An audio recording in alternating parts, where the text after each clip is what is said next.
right. That was quite the episode of SmackDown. I feel like the last time I said that, we went into a whole 3.5 hour episode of the Final Bell, and that's what kicked off this whole thing. Me and Martina being a team, being a couple. Yeet, hard launch. Yeet. Martina, how are you doing after that episode of SmackDown? I don't really have any way to describe it in a positive way. So just that episode, the final episode of SmackDown on Fox. How are you?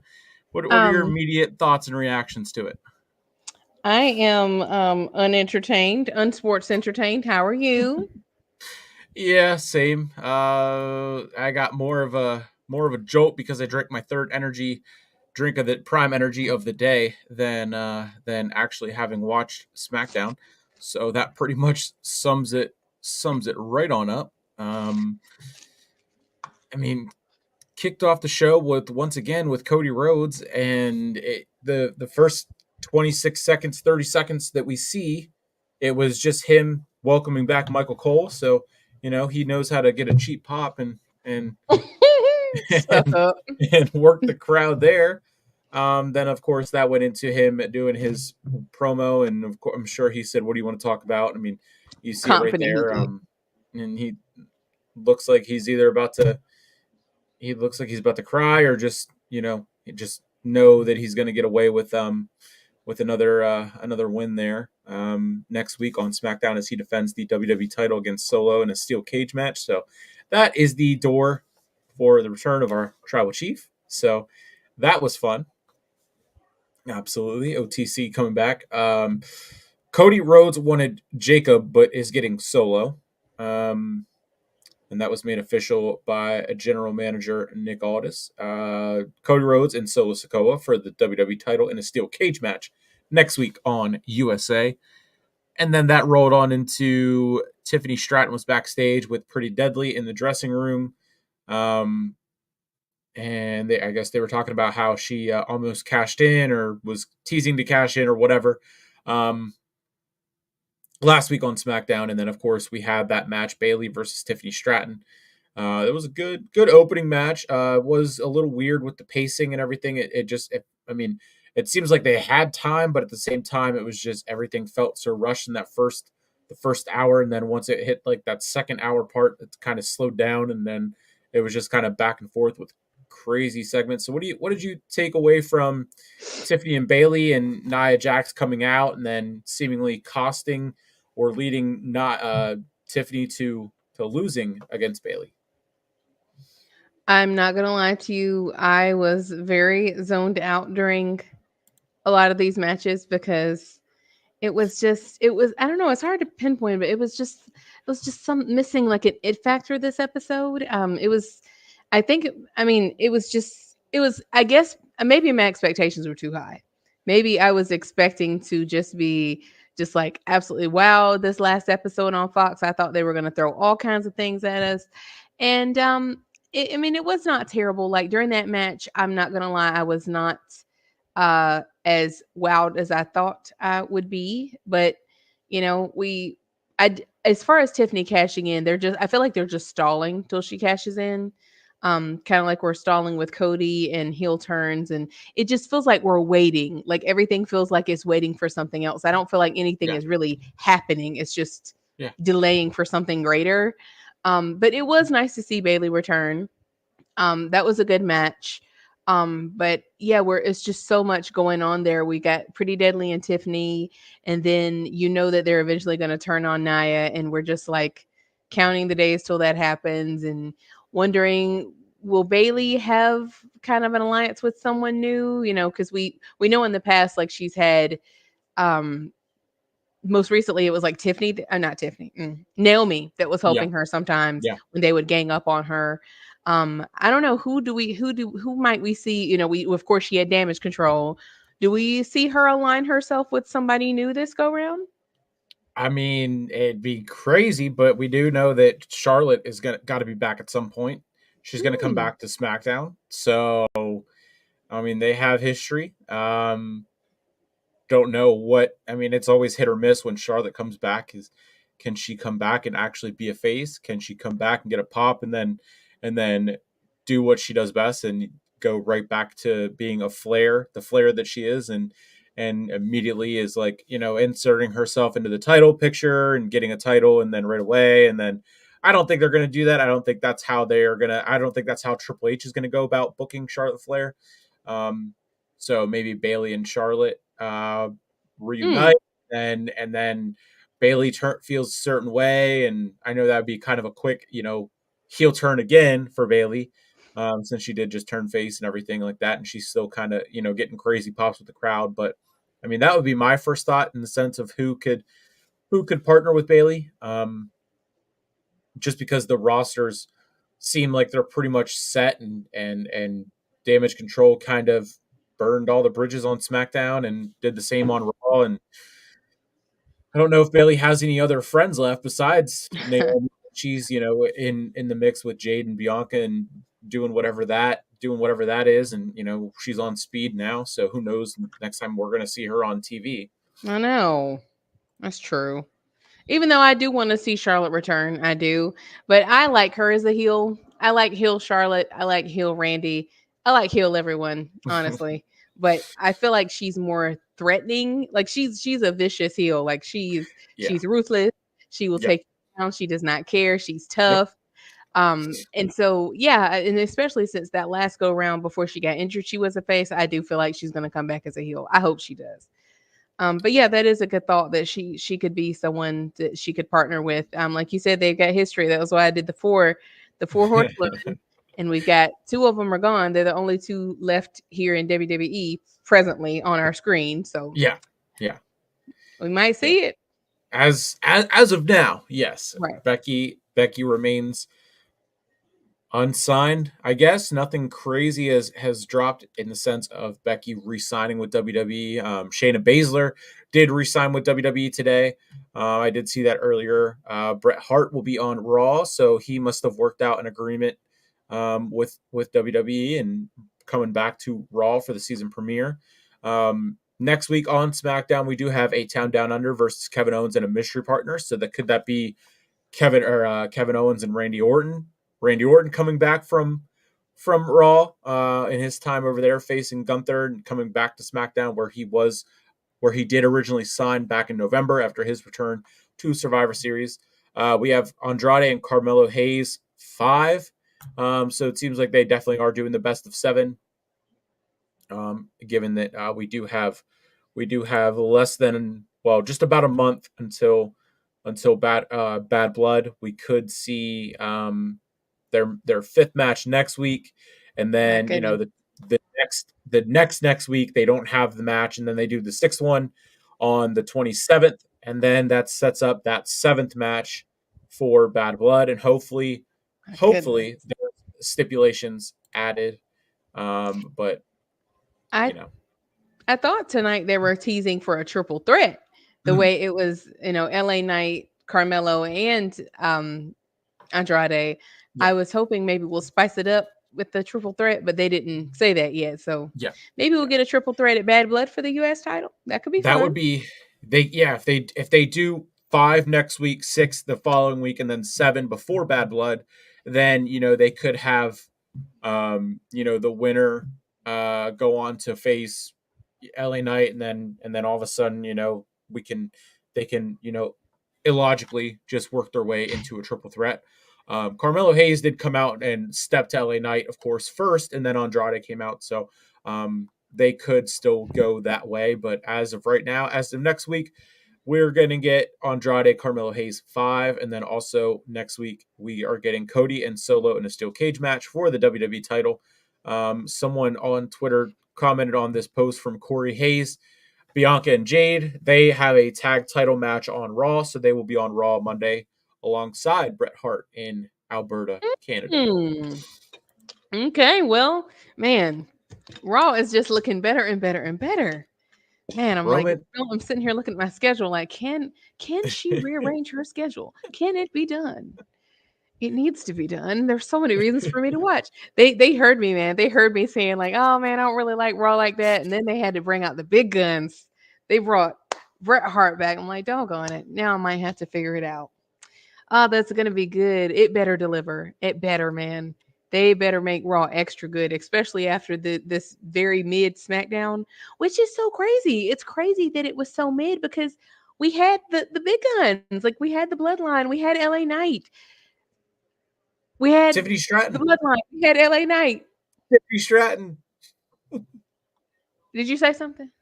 I'm Ti- sorry. I thought you must have been breaking up. Must have been breaking up. I didn't hear.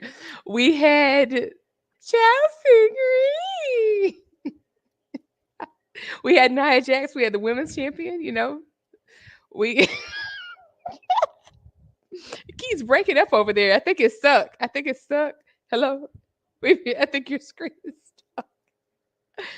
We had yeah, we had people. They had Giovanni Vinci he come got back. squashed in 3 seconds. It's worse than Drew McIntyre's win at WrestleMania.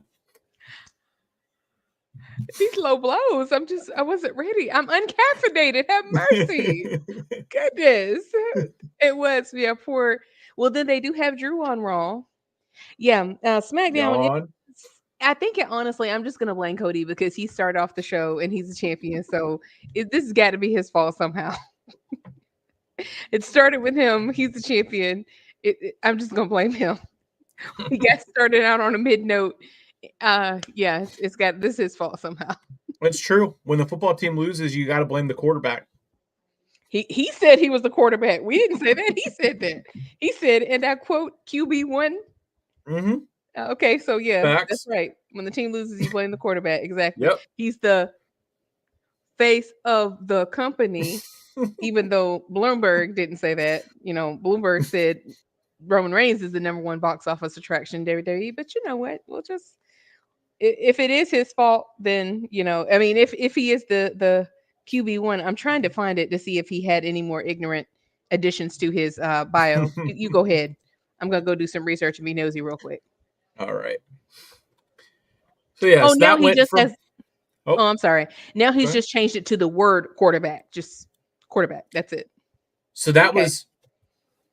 was his original bio. He changed it right after WrestleMania, but then the QB1 tweet he made right after Bash in Berlin when he won the opening match when the main title of the company was defended first on a pay-per-view, and it didn't Oh, didn't close the show out, but right. he went out there first because he is quarter QB1. Yeah, that's funny how that works. Now I see. Yeah. Now he tweeted out. A couple hours ago, he tweeted out a picture of him in Solo with the caption "SmackDown."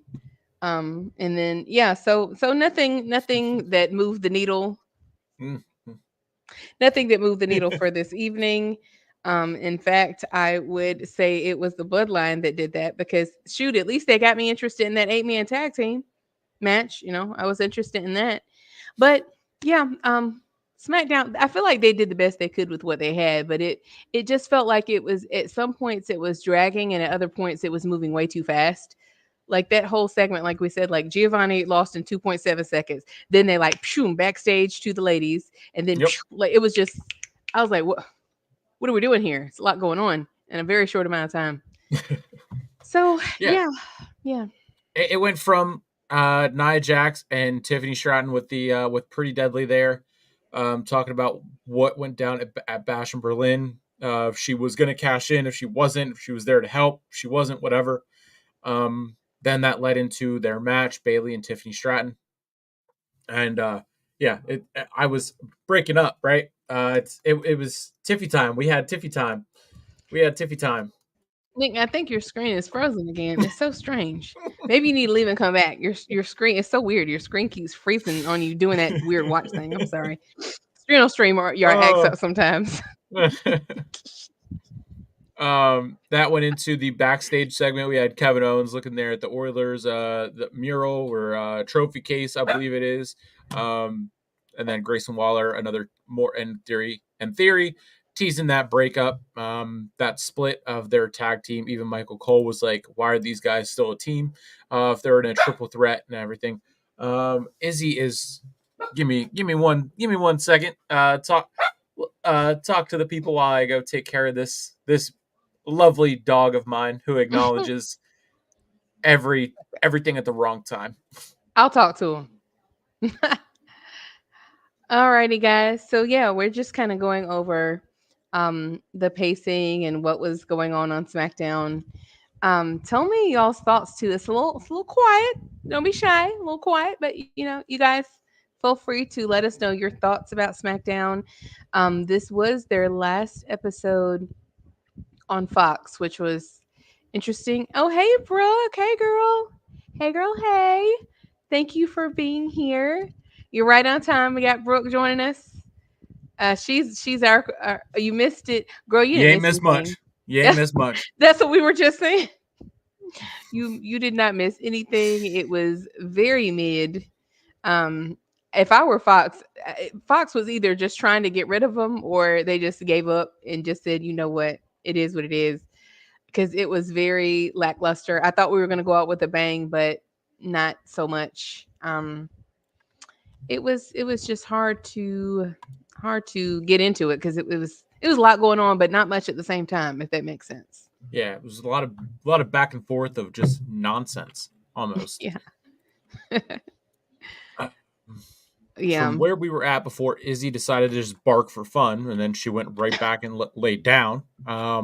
So she must have been hearing Uncle Howdy or something. So Uncle we were Howdy. seeing we were seeing Theory, uh, Grayson Waller, and Kevin Owens. That led to not a 2-on-1 handicap match since they are a tag team, but it led to a triple threat. Figuring we're gonna get the split. We're gonna get the split, and then of course that didn't happen. But before that, we had the waste of the night segment. Vinci's big return, being promoted, his own graphic for the show and everything, and then he comes out in a full on Gucci tracksuit and had months of vignettes and everything, and looks great. Comes out and loses in 3 seconds. I With a guess roll it's up. full circle with a roll up. It's full circle, long term storytelling. I guess with the first episode on Fox having a squash match with Kofi Kingston and Brock Lesnar, to Apollo Crews getting a squash match victory, roll up victory over Vinci. Not much Yeah. to really go off of that, and that didn't help with the pacing issues with the first No. first hour or so, and then that led into Chelsea Green, Piper Niven backstage with Nick Aldis. You did mention his suit does look very Christmassy and whatnot, and then that led into Michin coming in, and then we got that turned into another matchup later in the night, which why that wasn't promoted, why that wasn't given its a graphic for it, I'll never understand. Um, Yeah, they now to be clear, I was not clowning Nick Aldis. So, yeah. so Nick Aldis, please don't block me like your counterpart, Adam Pierce did. No, I was Who did saying it unblock looked you? good. He Who did did unblock unblock me, you? but it took him Yep. several months. I was blocked for quite some time. No, I like the suit. I'm just saying it's giving me Christmas vibes, but I love it very much. That's something I was saying. For all of the midness of this episode, everybody looked good. Like gear, hair, makeup, skin, bodies were on point. It looked good. It was aesthetically appealing.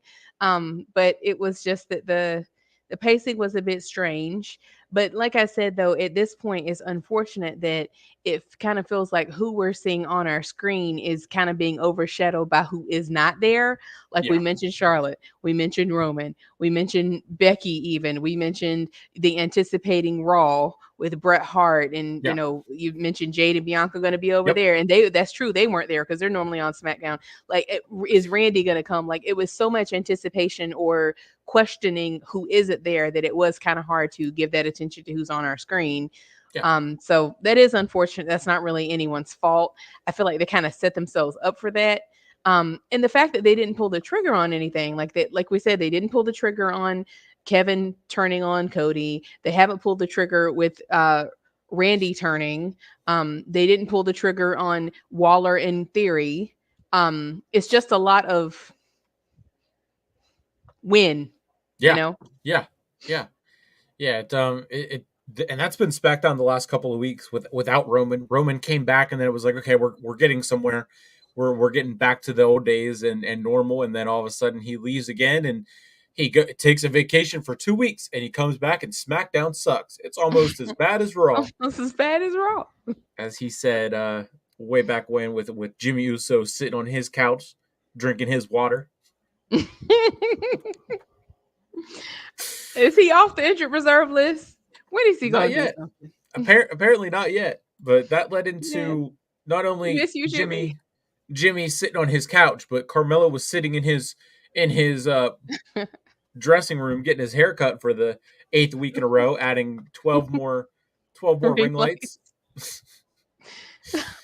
um Carmelo and Andrade have had 4 matches now. We can pretty much tell they're doing the best of 7. And they did confirm the 5th one for next week on the season premiere of SmackDown on USA. Um, I mean, I don't know. It definitely, the matches they've been putting on shouldn't be as just a blah reaction from pretty much a good portion of analysts, of me, of you, of fans in general, and they haven't had a bad match. It's just that one that went felt like it went 40 minutes the first time, the first return of Roman to SmackDown, and it just ruined everything. That whole night just, that's like, I remember Roman coming out not saying a word, and then I remember their match, and that's it. That's it. That's it. And it is kind of, it's odd because it's hard to explain because like the matches themselves, the in-ring work itself has been excellent. The promos and even like building up the storyline hasn't been bad either. I don't, what does it need exactly, Nick? Like I can't nail down, I can't give you like, there's not one thing that I can say like, this is it. This is what they need to do. Yeah, What is yeah. it? What is it? It's just missing a that je ne sais quoi, that something. It's just, it's like, what are we missing? What is it? It's got to be a stipulation, or Mm, just more actual builds, not just 1 week they build, 1 week they wrestle, 1 week they build, 1 week they wrestle. that's They're true. triple threat. I Oh, hey, mean, Monch. Yep, that's yeah, what it I could. said too. That I do think they should pull the trigger on a triple threat because I mean they've teased it many, many times and continuing on even tonight. And they've also they missed the opportunity because we had, okay, everybody hit everybody. I'm gonna hit you. Andrade and everybody. Andrade attacked. LA Knight attacked it. Like everyone's attacking everybody. Like it was the perfect scenario for a triple threat. Why they didn't just go ahead and do it, I don't know. I mean, even if they're going to do it at Bad Blood, I mean, it's September 6th. It's about a month away. You could they could they not say that that's what they're going to do at Bad Blood?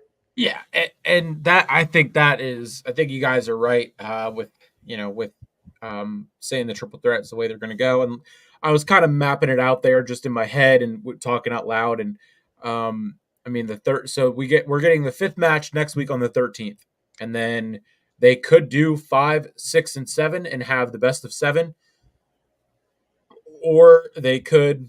But then that leaves a whole week left before Bad Blood, and then it's like, okay, how do you say, okay, Carmelo, you won, so you get the shot. But then what does that leave for Andrade? Like, it's Someone's always left in the dark, right? Knight took them out. Yeah, Knight. I mean, Knight cooked them both. I mean, there's. I said during. I said it. There's. They definitely should not put LA Knight anywhere near Cody right now because he would cook him on the mic and send him crying. Send him to Georgia or Atlanta early and send him there crying with his tail tucked Yeah. between his legs. And they know it. They know it. We know it. Everybody knows it because I've said that for a while. I'm like, okay, out of all the obvious competitors, especially before LA Knight won the US title, why didn't they pair them up? But then I'm like, because it would make Cody look bad, and he is very heavily protected. I mean, that man is more protected than the Pentagon. Like they don't give him any competition. And it's not that, and that's no disrespect to LA Knight or to Kevin Owens. It's not that who they've been giving him is bad, is that they've been treating him with kid gloves. Like they're not giving him their best. They're not giving him their like brutal savage, I'm gonna throw everything I've got at you. beat the brakes off of you. It's very I respect you. No, I respect you. No, no, no, no. I respect you. But no, I don't even deserve the match. Oh, yes, you do. Oh, for God's sake, somebody hit Well, if somebody. you say so, okay. I Like, guess you're right. I mean, I do, but you're just speaking out of anger, and you're just mad because you had to share the spotlight with me. But I still respect you, though. I still respect you. Gag, vomit, gag, tomatoes. gag, gag. Please, please hit somebody. He's got No one has. zero sorry, wrong Pentagon. That's great. Man, I tell you, like, think about it. I'm really sitting here thinking about it. Not since the only person, the only people to truly beat the brakes off of Cody this year has been Roman and or Rock. No one Yeah. else has truly like given him like even when AJ Knight, Lord Jesus, AJ Styles, even when he did his like Mark Henry retirement, faux retirement, they still didn't go that hard on him. Like Yeah. they could have like really like beat the brakes off of him. Like no Yeah. one has gone full ham on him except when The Rock beat him in the rain and when the night before I think it was the night before WrestleMania when they were beating him, whipping him with his own belt. That's the last time I felt like sympathy for him, where I'm like, dang, he is really truly getting the brakes beat off of him. And even isn't it crazy? It's crazy that now that he's the champion, when you should be coming after him. You should be coming for what he has. Now it's I love and respect you. Like, isn't that so backwards from how every other his title reign has ever gone in the history of wrestling? Like, isn't that crazy? Yeah. Yeah. Like, how are Um, you more of a threat without the title? well, remember, he was basically the champion before he won it. He won the title. So he's basically been a champion for 2.5 years now. So there is Silly that. B. Silly B. You're right. I keep forgetting. Completely forgot. He finished his story before he finished his story that he hasn't finished. Confusion. Oh, oh, Confusion.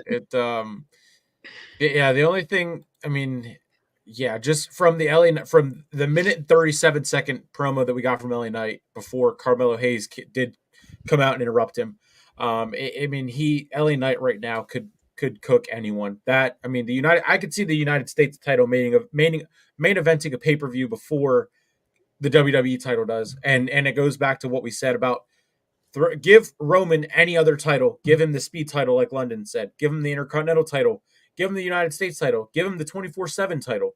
And Roman could elevate any single title to four goalposts past where Cody is right now with the main title of the company. And people would be wanting it too. Like people actually like, you know what? That's the one that I want. If you want to make a title relevant, like put it on Roman, and I guarantee you have people coming out of the woodwork that they, you know what is I want a title shot. I want a title shot. It won't be like I love and respect you, and we have history together, but we're gonna put that to the side because rinse and repeat. Sing along if you know the tune. It it would be funny. I really would be like greatly amused if WWE really listened to us and they did that. If they really put just like any like throw a dart on a wall on a title and put it on Roman and just see just honestly just to I have said this before and I'll say it again. That could be the perfect catalyst for Cody's heel turn cuz what's going to piss him off more than the title that he swore for 2+ years that he just had to have to finish his story, and then you get it, and then Roman gets the speed silence, and somehow he would have like a generational meltdown. And Oh my god! I think that's what we need. I mean, that's what we need, honestly. Like I'm ready for that. I'm ready for it. By far, because something has to happen, has to go down. I mean, um, it is bland. It is blah. It is I don't care anymore. It's very Mm-mm. much. It just sucks. It just It's you sound sucks. It's very and the sad thing is, I've said this before, I'll say it again, that it was so quick. Like he got the title at WrestleMania. And only 5 months later, like it took 4 years for people to swear up and down that Roman was boring. He never bored me, but you know, No, no, in no. 4 months, people are like, this is not it. This ain't it. This was not the move. Can we put it on someone else? Can we take it off of him? But they've said that, oh, thank you for stopping by, Manj. Thank you. I know you're all the way in the UK and with the time difference and everything. Thank you for stopping by. Yeet. Thank you. Good evening, Yeet. Is it not? But let's just, okay, I know we do this a lot, but let's just say, okay, hypothetically speaking, let's say they listen to us, in a perfect world, they listen to us and boom, they take that title off of Cody. Praise God. What happens next? Okay. Who does it even go to? Do they put it on Solo? Did they put it on someone else? They set themselves up so bad. Who would they even put it on? It almost has to go back to Roman, or it has to go to The Rock. Exactly. It either has to go Exactly. back to Roman, or it has to go to The Rock, or Solo for a month, and then back to Roman, or to Solo, and then he magically gives it up and gives it to to The Rock if he comes back and he demands it and everything like that. I mean, it just I mm, I It's got to be someone in the bloodline, right? Like it can't go to anyone outside of Samoan heritage at this point. It's got to be someone in the bloodline, whether it's the modern bloodline or the OG bloodline. It wouldn't even make sense. They set themselves up in such a way that it never even made sense to have AJ or KO going for it because I knew, they know, we all knew that they weren't going to win. It just purely felt like filler, like a space saver, like a placeholder, which is sad because they're talented. And but yeah, that's crazy that they yeah and then of course with The Rock, like once I've said it before, that man is it. Listen, if he comes back to lose, I would be appalled, absolutely appalled. If they had Dwayne Johnson to lose to Cody Rhodes, I swear I will eat my hat. I will eat a whole jean jacket, like they say on Twitter. I would be. Is that rather mop the ocean? That would be absolutely insane. I cannot see that happening. I wouldn't sign up for that if I were The Rock. yeah, I mean, yeah, I I don't know. I mean, I'm on the train of he hinted at it on Young Rock with having that title, well, the Universal title in his one of the scenes and everything like that. So I mean, and he said it. I mean, in the show they said it can only happen at WrestleMania, meaning Roman and The Rock, and it doesn't need the title, but it's like if you want to make it that much bigger, you can throw the title on there. It doesn't need it, but it's like I'd rather see it for the title than have Cody defend the title at WrestleMania and just basically waste the main event spot again Again. for the third year in a row. I mean, their first matchup was great because Roman won, Right. and we had a whole another year to enjoy it. The second one, the final 5 minutes were cool, but then once you really think about it, like okay, Cody needed all these Cody Vengers to help him win. And the whole thing about everyone saying Roman needs help to win. Well, Roman needs help or gets help, but he's a heel. He's supposed to. He's not calling The Undertaker. He's not calling John Cena. He's not calling, well, I can't say he's not calling Jimmy Uso because he did call Jimmy Uso quite a few times. But But yeah, yeah, that's his cousin in them. yeah, yeah, He's not calling every Hall of Famer on in existence and future exactly. Hall of Famers. He didn't just call random favors, like going down your phone contact list. I'm gonna call you and I'm gonna call you. It made sense storyline wise. It did not make sense storyline wise to bring in all the other people, if you ask me. And it just proves even further, like if he needed all those people to help him win it, but once they put it on him, they're not there. To me, it would have made more sense if you bring in all these people. It would have made more sense if they would have had at least one of them come back around, like right about now, and like get in there somehow, but because they can't do that, and we know they can't do that. We knew that when we were watching. We know John Cena isn't coming back regularly. He's on his way out. We knew the Undertaker wasn't coming back regularly. Who else? Stone Cold was speculated. Like, that's why I thought it was dumb, because I'm like, why are y'all doing all this? We know storyline wise this is a one off. You're just helping him just to have the face win. I hated it then. I hate it now. Hated it then, now, and forever. Um, yeah, I'm gonna always dislike it. It is what it is, but I feel like week after week we just continue to be proven correct. Like, no one has Yeah. proved this wrong yet. Like, to stop me when I'm telling lies. Like, have we lied? Are we saying something that's not true? Nah, nah, No, nah, nah, nah. Nope, no. nope, not at all. Yeah, I mean, we can sit here. We've had many hours of conversation on stream, off stream about what a blunder this title run has been, and there's no end of it in sight, unfortunately. But we are gonna hopefully uh, get it onto a better track with the return of Roman Reigns next week, as USA did tweet out that wonderful tweet that he will be coming back. They knew what time it was. That was very wise on their part. And remember, if you'll recall, I said, toot my own horn real quick, toot toot. Did I not say that I said they were going to do that? They knew what Yep, time it was. yep. They knew what it was. I knew that it's Tina time now. No, it's Tina time. It's Tina time. It's my time now. Tina time. It's Tina time. I said I that. like Did I that. not? Did I? Yeah, Yes, yeah, yeah, yes, yeah. yep, Okay. yep. I Yeah, I yeah, yeah, acknowledge yeah, you. yeah, yeah. I acknowledge you. Yes.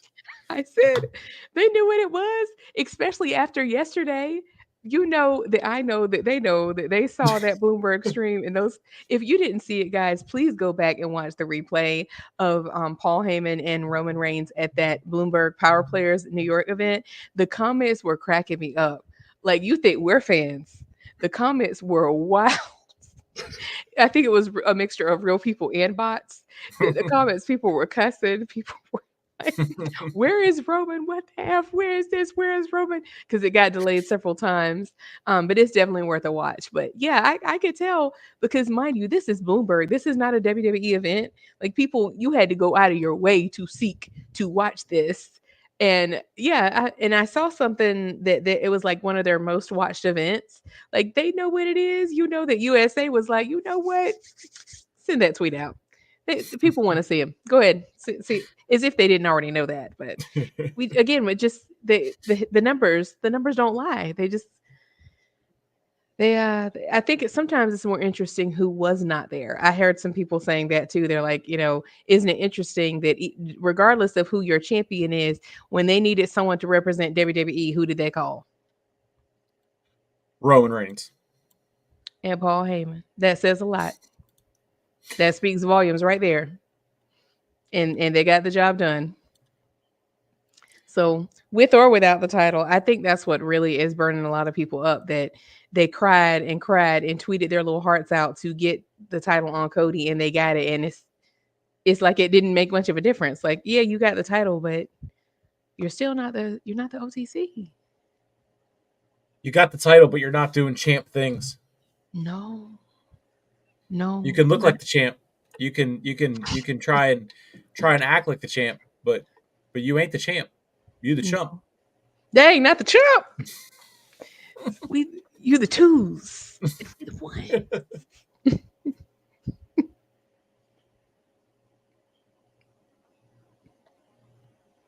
Yeah, SmackDown is desperately needing something, a change somewhere, somehow, some way. Um, I mean, they. I'm seeing a tweet now saying about that it should be, that they should, if they don't do the triple threat. I don't know. I think it would be cool to see them do the triple threat. At Bad Blood, and to still do the best of seven and kind of do it both ways. But it's like, how do you end the best of seven and then give them both a title shot at Bad Blood? And how do you just That's feed them to true. LA Knight after seven matches that have been insane? It's That's like true. if you let the seven matches go to LA Knight first, then you can have the person who just lost have him beat two more guys in that time, on Bad Blood as well. I mean, obviously they're not. I say that like they're actually going to do that, since they don't like to put filler matches on pay per views, unlike a certain Mister Con Man. Uh-oh. Uh-oh. I don't know where that came from. The glitch must Um, be a glitch again. Is your mm, keyboard acting up? StreamYard has just yeah, been so trippy lately. yeah, and I don't know why. So I mean, weird. they certainly love to act weird after they withdraw that $50 from us over here at Tribal Rain Media. I will tell you that. Like we got our money now. Suck ass. We do what we want. Um, yeah, it just is very interesting that we can sit here and say, oh, they should do this on a pay per view and this on a PLE and whatever, but we know that we're gonna get 5 matches. It's gonna be about as long as what Raw is, and I mean, I don't know. I'm okay with a 4 hour pay per view and like 7, 8 matches. 7 probably more so the happy number, with like you could do 2 pre-show matches, but not 9 matches promoted on the main card and then adding 6 more pre-show matches. Like, yeah, no, I'm good. And then especially because your press conference doesn't start until 1:30 in the morning, and I sit there on YouTube waiting for 42 minutes. I timed it the one time. The last time I watched the media scrum for an AEW pay per view, I timed it, and I sat there and waited for 42 minutes. Now you tell me, what are they doing for 42 minutes after the show ends to get ready to answer questions? Like, is Tony sitting down and saying, "Okay, you're going to come in here, Tony Storm, you're going to walk in, read your little letter, and then walk out, and then give me your hat, and then I'm going to answer questions about something serious, but I'm going to look like an idiot because I have this stupid hat on." Like, I mean, and then I am enter so in weak. Soraya coming in and throwing a hissy fit like she did at All In. Like, yeah, All Out tomorrow is gonna be fun to watch. But there's so Brooke is still here. See, Had to we're all laughing. had to The way that you said that is so accurate because, and I'm so amused because I too did this. I didn't time it like you did, but I too, the PLE goes off or pay per view goes off. You're like, boom, okay, let me scurry on back over because it's not like it's on the same network like Peacock. Let me scurry over to another platform to get over to the post show, and you're like, okay, let me. It's fine. It has a start. Let me just go do something. Let's go. And you come back, and you're like, and then you see hmm. like 216 waiting, and then all of a sudden it's 400 waiting, and then 500, and then 1500, and then it's like, okay, 40 minutes now. I've been waiting. The 2300 people have been waiting. We want to hear MJF go on another rant on his magical press conferences, which is, again, the best part of the show in AEW is when MJF is there. The best part of the press conferences in AEW are when MJF is there, because we can't say when CM Punk is there. I mean, Brawl Out was great, but now CM Punk is minute by minute the best draw that they have is now over on the good guys side in WWE. Also, Brooke, I just wanted to Oh. once again mention that I am repping my Steelers. Pat Fryermuth got paid today, and we are I going love to how go you into say Atlanta. that. Going Like his to direct Atlanta. deposit hit. Speaking of bad blood being in Atlanta, the Steelers open the season up in Atlanta, and hopefully we get the right result. Unlike those Baltimore Ravens falling to the Chiefs last night, Dang, lost by a toenail. not a Yeah, toenail. yep, They, yeah, I guess hopefully they will improve tomorrow with the timing of the post show, and hopefully we won't have to wait 40 days and 40 nights for it to start, especially after having, you're right, like I'm sitting here thinking, like just reminiscing after having these long pay-per-views that don't include Wardlow, by the way, because I have to set yeah, put that out there yeah. that I mean, maybe it would be a little bit more enjoyable and less. arduous if you had Wardlow there, but I had to find a way to throw that in there. Just like one way or another, I'm gonna get Wardlow in there. But yes, that is something that I saw a video. I thought maybe this is something we might not do it now, and I probably should have told you this off stream, but here we are now.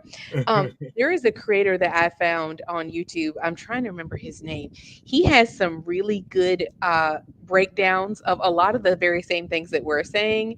And I saw that he had this one video specifically on like where the F is Wardlow, like we've been saying. He had one. There's one now. He talking about like let me. His name is Devonte Rackley, and he is a creator on YouTube, and he has like several videos.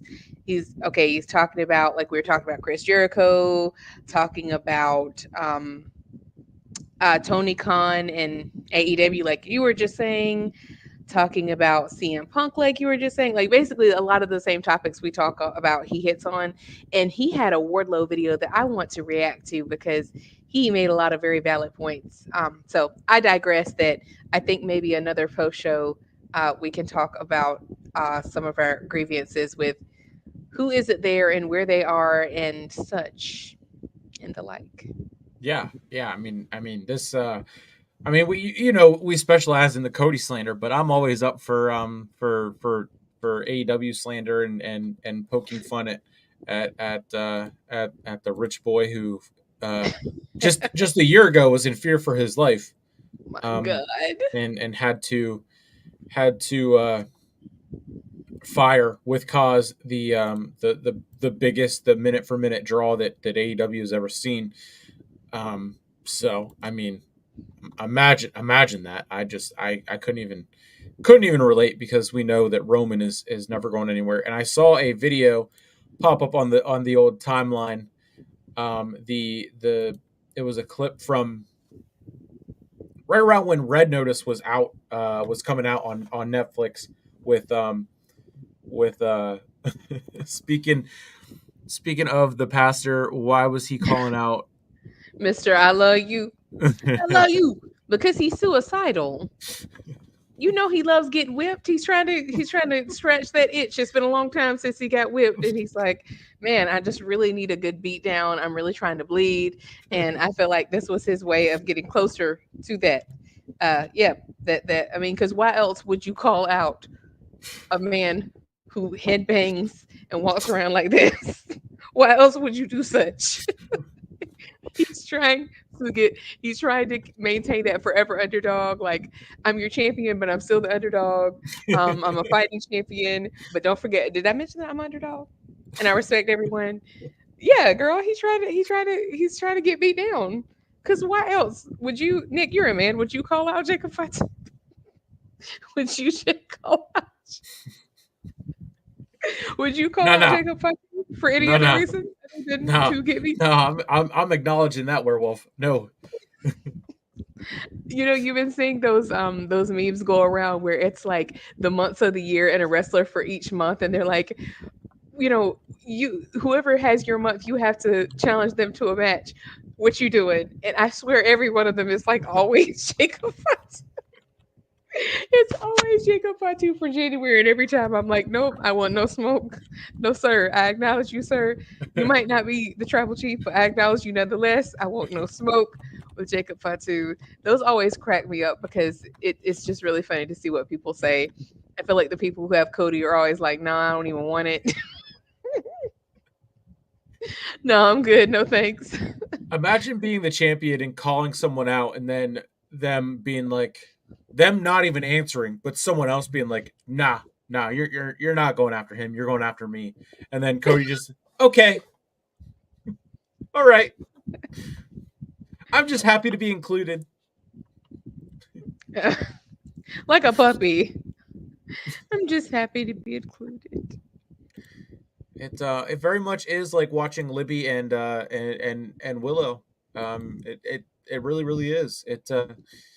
The other night Libby was here. I mean, this morning Libby was here, and it is so funny. Like, she wants to just play, and Willow wants nothing to do with it. And then Libby Yeah. goes over and gets all like, and like really wants to play, and Willow's just like, nah, I'm good. She does not acknowledge. Nope. And meanwhile, Libby won't go anywhere near Izzy. And yeah, she knows. She knows. She knows who the tribal chief is, who the tribal pup is. The Yeet. tribal pup. She knows the tribal pup. Dang. So Libby's the boss. Izzy He is is the the final boss. boss. Izzy's the Izzy is the final final boss. boss. Okay. Yeah. Yeet. Pause Yeet. up. Pause up.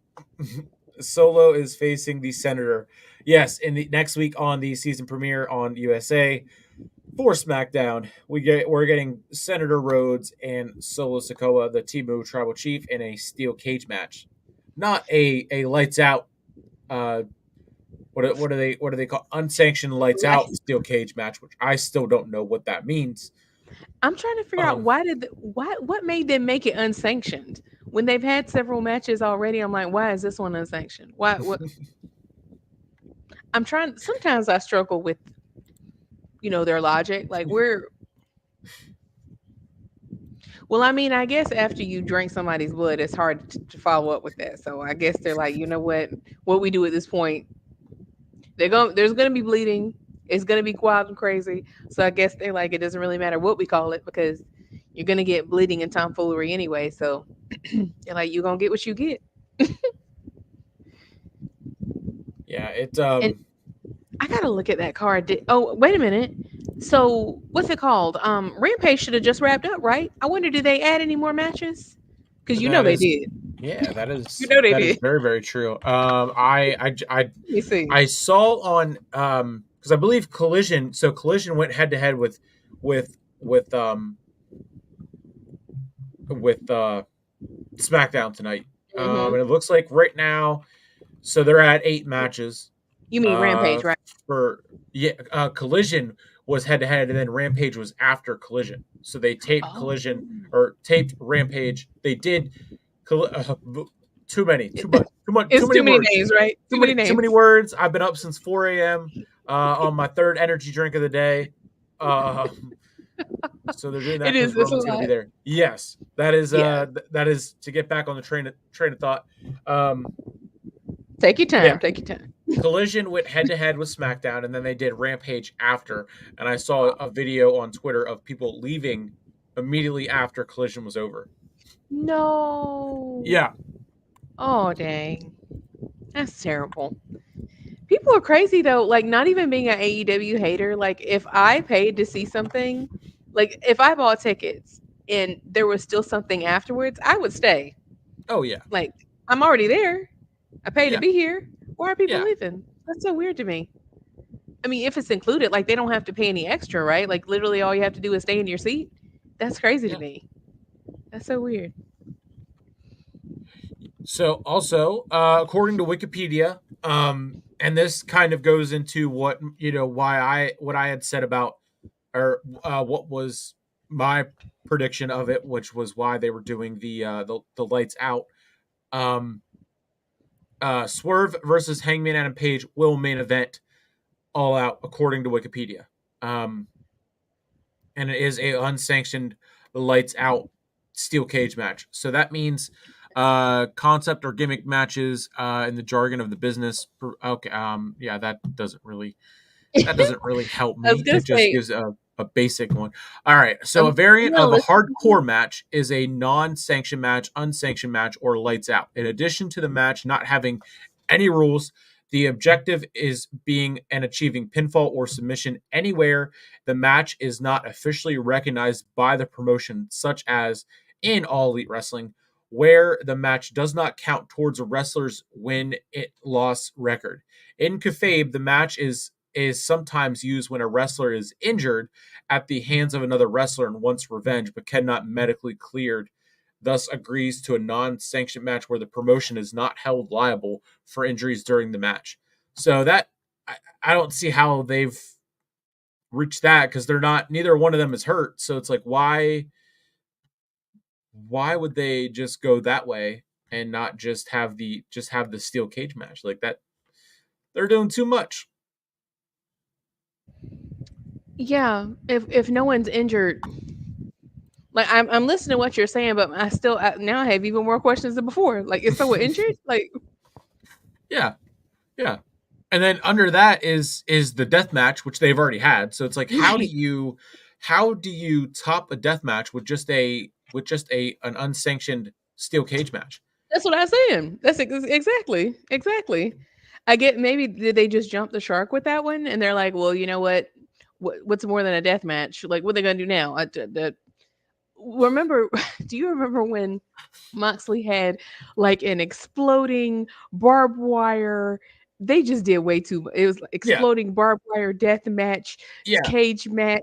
They just did like every possible gimmick in one day. I was like, and yeah, then the explosions didn't even go off right. yeah. They had like a baby pyro pop. It was like poof, poof, poof, poof, poof.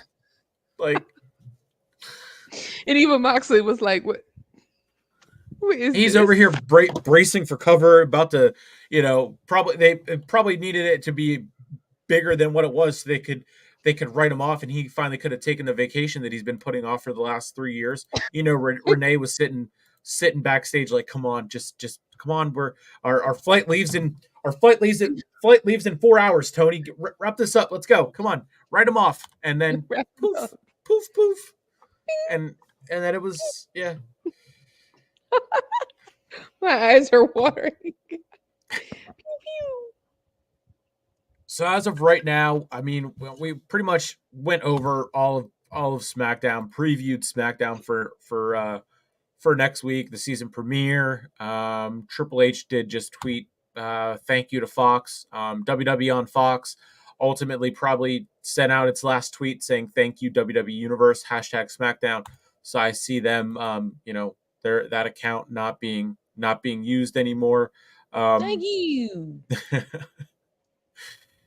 Oh, it was a fun time to be on Fox. A lot of fun moments. I mean, the hype was definitely there. And then, just I mean, it's gonna be fun seeing it go to USA, and then who knows where it goes after USA, after that deal is over. But yeah, we pretty much wrapped up SmackDown, so why not preview All Out, which is later to tomorrow. I guess we're not at midnight yet, so it's not today technically, but Got 45 minutes. yeet. Wikipedia order. Again, this is not official. Will Ospreay versus Pac for the international championship. Bruv. I'm guessing you're taking Ospreay in this one. Oh God, yes. I like Pac. Um, he's good. That boy is good. He is real good. He's good. Um, but Osprey just has that it factor for sure. Like, he's incredible in the ring. He's actually quite good on the mic. But he's one of those rare people. I do think he is as good on the mic as he is in the ring, which is not easy to do. He's very entertaining. I mean, that dude just moves I've never even seen before. So, and I don't think they're going to take the title off of him. I wouldn't if I were Tony Khan. I don't think he ever should have lost it to MJF to make it the American title, even though it was fun. It was fun, but I don't think he should have ever lost it. Yeah, But yeah, I don't see him losing it. He just got it. What, 2 weeks ago now? Just got it back yeah, at Wembley in yeah. London.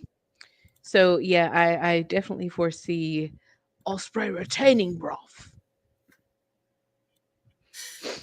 Yes, Let's yes, go on yes. down the list. What we got here? Okay, what do you think? The Sorry, what do you Yeah, think about yeah, Osprey I'm go- versus? I'm going with Osprey as well. Definitely should not, drop the title 2 weeks after winning it. No more hot potato with the titles, please. Tony, you have enough titles. You don't need to be playing flip flop and hot potato and switching it up every other chance you get. That goes into the next title. I mean, you could seriously take all the titles that they have in AEW and put them on one card. I mean, they do it. They have, what do they call it? Battle of the Belts. They Mhm. have They full do. on cards week after week for every title, and yet they're still only putting 5 matches on in that hour for it. So I mean, that doesn't tell you that you got too many titles. I don't know what does, but we got the tag match tag team match for the AEW World Tag Team Championship. We got the Young Bucks versus Blackpool Combat Club, Claudio Castagnoli and Wheeler Yuta. Bucks to retain for me. Bucks to retain. Yeah. Yeah, I don't see yeah, I agree. I have no rebuttal. I agree with that. Yeah, it just I mean it I don't know. It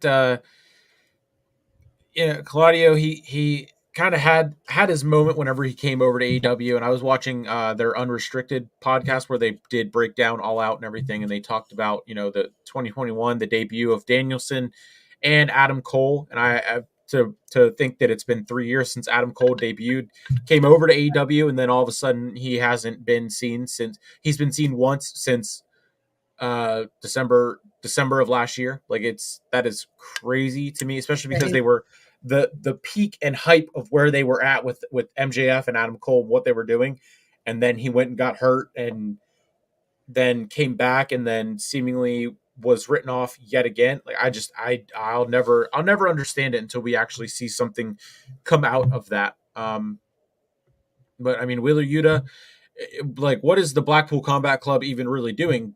Danielson's now the champ, and Moxley is just kind of exited quietly that group and is now going to do his own thing with Shane McMahon. Maybe. And Well, Marina should be here. I guess not. Shane is still on the WWE website, which we can talk more about him being on the website and Odyssey Jones being taken off and then eventually was fired. Um,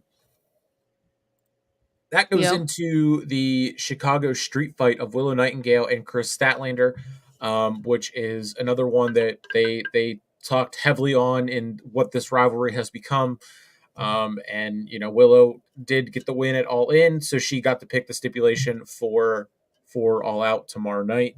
That's going to be a Chicago street fight. That should be a really really good one. These two, their rivalry has been a really good build, and probably has been a secondary like build of the year in AEW in the women's division side of things, with Toni Storm and Mariah May being the number one thing that has been the number one novel that's been going for so long.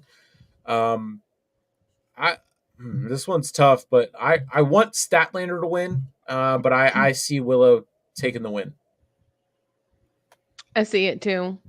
I see it too. I the with Mariah and Tony though, might I just add, it was a good build, and for me, I feel similarly as about like okay, the way like how do I say? I'm trying to think, figure out the best way to describe this. Remember the way they built the White Six for so long, and then they Yes. had an incredible debut, and I feel Yeah. like it has not reached that since. That's Yeah. how I feel about Tony and Mariah May. Mariah turning on Tony was incredible. That's the best heel turn, in my personal opinion, that I have ever seen, especially for the women in any promotion I have seen. That was phenomenal.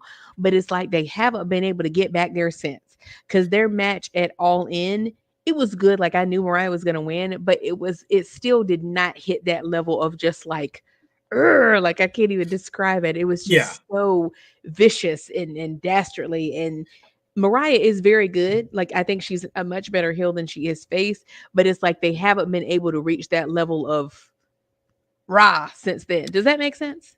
Yeah, yeah, I fully agree. She was on the Barstool Wrestling podcast that was starting to watch the other night, and she was, I mean, even just on podcast, she is, like I said, it was that's very much a podcast where they need the guests to kind of play into the jokes and make it very funny and comedic and whatever. But they asked her about the fact that she slapped her own mom at during the match and everything, and she's That like, well, was so crazy. she was telling me to stop. I've been working my whole life for this, and she was telling me to stop. No, I'm not going to take that. And um so where they're going with Mariah May and what I'm sure they're going to continue to build her up to, it's going to be fun to see. But I mean, like, she's not on this card, so is she going to be That's where? true. What's her next feud going to be? It's been her and Tony Storm for so long, and Hey, what? Tony Storm kind of went through everyone else. So it's like, how do you how does Mariah play a part in Tony Storm going through the entire division and then take the title and then stand there and like, okay, well now what? It's the same thing with Cody and what Cody Bing, did with ding, ding, Roman. ding, ding. I was gonna say we've seen this before. We have seen this before, and they better not codify her because she's entertaining. I like Mariah May. I think she's a great heel. She is entertaining and fun to watch. And especially because I feel like she shines more as a heel. I feel like as a face to me, she was just, I don't mean any harm, but I felt like she was just like every other pretty girl in wrestling. But as a heel, it really is like she's more evil and dastardly than she looks. Like she looks so pretty and innocent and blonde, but Yeah, then she'll beat you in the head, bash your head in with a shoe and make you bleed. Like it's so good. Like I love it. So they better not waste her reign. But I yeah, agree, but they haven't really have they even teased who her next opponent is going to be or her next feud? yeah. I mean, I I haven't watched I didn't watch Dynamite. I missed it. I did So too. I didn't watch Rampage. I didn't watch Collision. Um, I We're mean, I'm behind. sure we can go to YouTube and watch the highlights and figure it out. But I mean, like I mean, she's not on the card, so It's not. I mean, Which you is know, kind of crazy when you think about it. yeah, With yeah, like we just said, like they have so many, and AEW cards are notorious. Their pay-per-view cards are notorious for having 50-11 matches, but there's only two on that card. Willow, yeah, which is Willow and Statlander, that's not even yeah, a title match. The yeah. only women's title match is Monet and Sheeta, Sheeta, uh, yeah, which is kind of crazy too, because Mercedes has been working. For those that don't know, she just had a match in Japan a few days ago. Like yeah, this, you can't say she's not a fighting champion. That woman is working.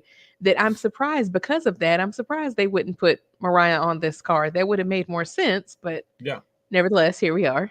Yeah, I mean the what two was it 2 weeks ago on Final Bell I did find that video where Tony Khan was backstage with Sammy Guevara and showed how he booked everything and used like the giant paper with just a pencil and like squares and was like, well, I these are TVs and then we get to paper like I mean it really is like he's just being like, okay, all right, dartboard and boom, okay, that's what we're gonna go with.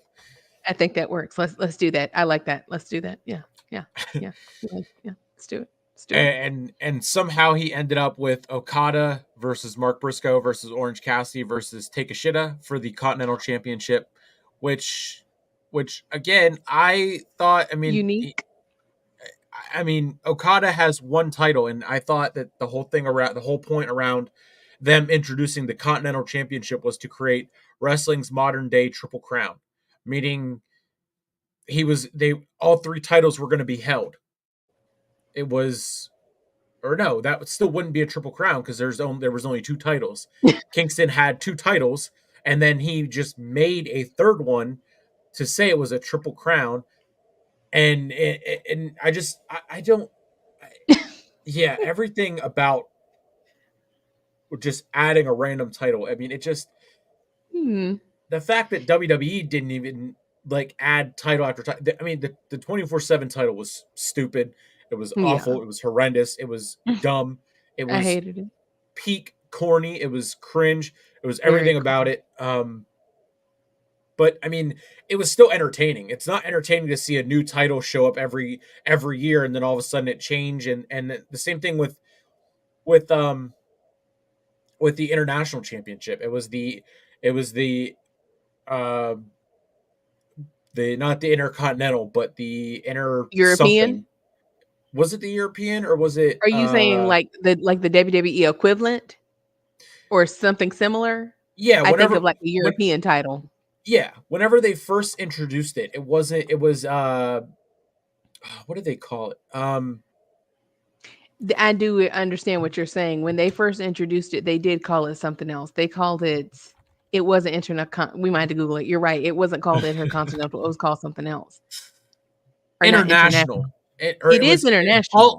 all Atlantic, the Oh, that's AEW what it was. All Atlantic That's what it was. Championship, and then That's what it it was. jumped to the International Championship, and then all of a sudden it went to the American Championship, and then a month later went right back. Like, I don't know what the point of that was besides for MJF to be like, I'm all American, I'm a real Yeah. American, and everything. And um, I mean, it was I don't know. It just feels like a giant waste of And, time. and you know what else I just realized too, since we're talking about titles? The TNT title isn't on here either. Jack Perry Well, has the TNT title, but this yes, match is not for that though. It's yes, for, which is kind of crazy. That match is giving Logan Paul and Cody when a title holder doesn't need a title match. Like, I hate it when they do that. Like, of all the people on this roster, why are you giving a title holder a title match that they don't need? yeah. You They know what I'm saying? Yes, absolutely. So that the I have more that I got from the unrestricted episode that they did breaking down all out and everything. But um Okada, Briscoe, Cassidy, and Takeshita. Okada to You leave, retain. I leave him I alone. I They don't do besides him right Orange either. Cassidy, I just the other three I see it and I'm like, oh, okay, cool. Mark Briscoe is great. I will say that. So Orange Cassidy and Mark Briscoe, I could watch them, but the other two, I just don't get it. I just don't get it. You're So Okada to retain for me. Yeah. I see. I like Takeshita. I like Takeshita, and I like Okada. I feel like they've turned him into a comedy act, which I hate. I know that's not who he is, but that's I feel like they're Jay Usoing him. Yeah, They're Jay Usoing him that he's not supposed to be a comedy act, but that's what they've turned him into. yeah, But it is interesting in this match because you everybody here has a different style. It's very yeah. interesting. You've got the brawler, you've got the comedy act, you've got Orange Cassidy doing whatever it is that he does, and then you have Takeshita. I feel like the only like I hate to say this, but the only like serious wrestler here to me, serious wrestler. I feel like the real wrestling, real grabs people, is Takeshita. Like I like Takeshita. I feel like he doesn't get enough wins. Like Yeah. he's really good. He's amazing in the ring. Like his match with Osprey was incredible. Like that's a all-time match for me. But I'm like, why is he in this? Let's just be real. Why is he in this? Give this man a real match. Well, Orange Cassidy and Takeshita, I don't think to me that's like putting Roman Reigns in a match with R-Truth. Like just be come on now. Come on. Why would you put, Brock Lesnar in a match with what's what's the man, the little Japanese man in that was with Chad Akira Gable? Tozawa. Thank you, thank you. Would you put Brock Lesnar in a match with Tozawa? Like, come on now. Let's be like they sometimes you see what I'm saying? Like they just like you said, just do something. I mean, it is good. Like I do understand the people who will say, "Well, isn't it good that they're getting matches on TV, kind of because it's a pay per view?" But for all intents and purposes, yes, they're getting matches. I know I'm glad that they're getting to work, but I do think that they could be a little bit more evenly matched here. Um, like why doesn't Brian Cage have a match on here? Why doesn't the Gates of Agony have a match on here? Where is let's see, who are some other people who are missing from here? Wardlow, as FTR always. is I'm FTR. Wardlow isn't That's on the true. card. FTR Uh, isn't on the card. The acclaimed isn't on the card. Darby Allen isn't on the Dar- card. So I'm circling back to that for the co-main event, the world title that's Oh, in the co-main event. Random.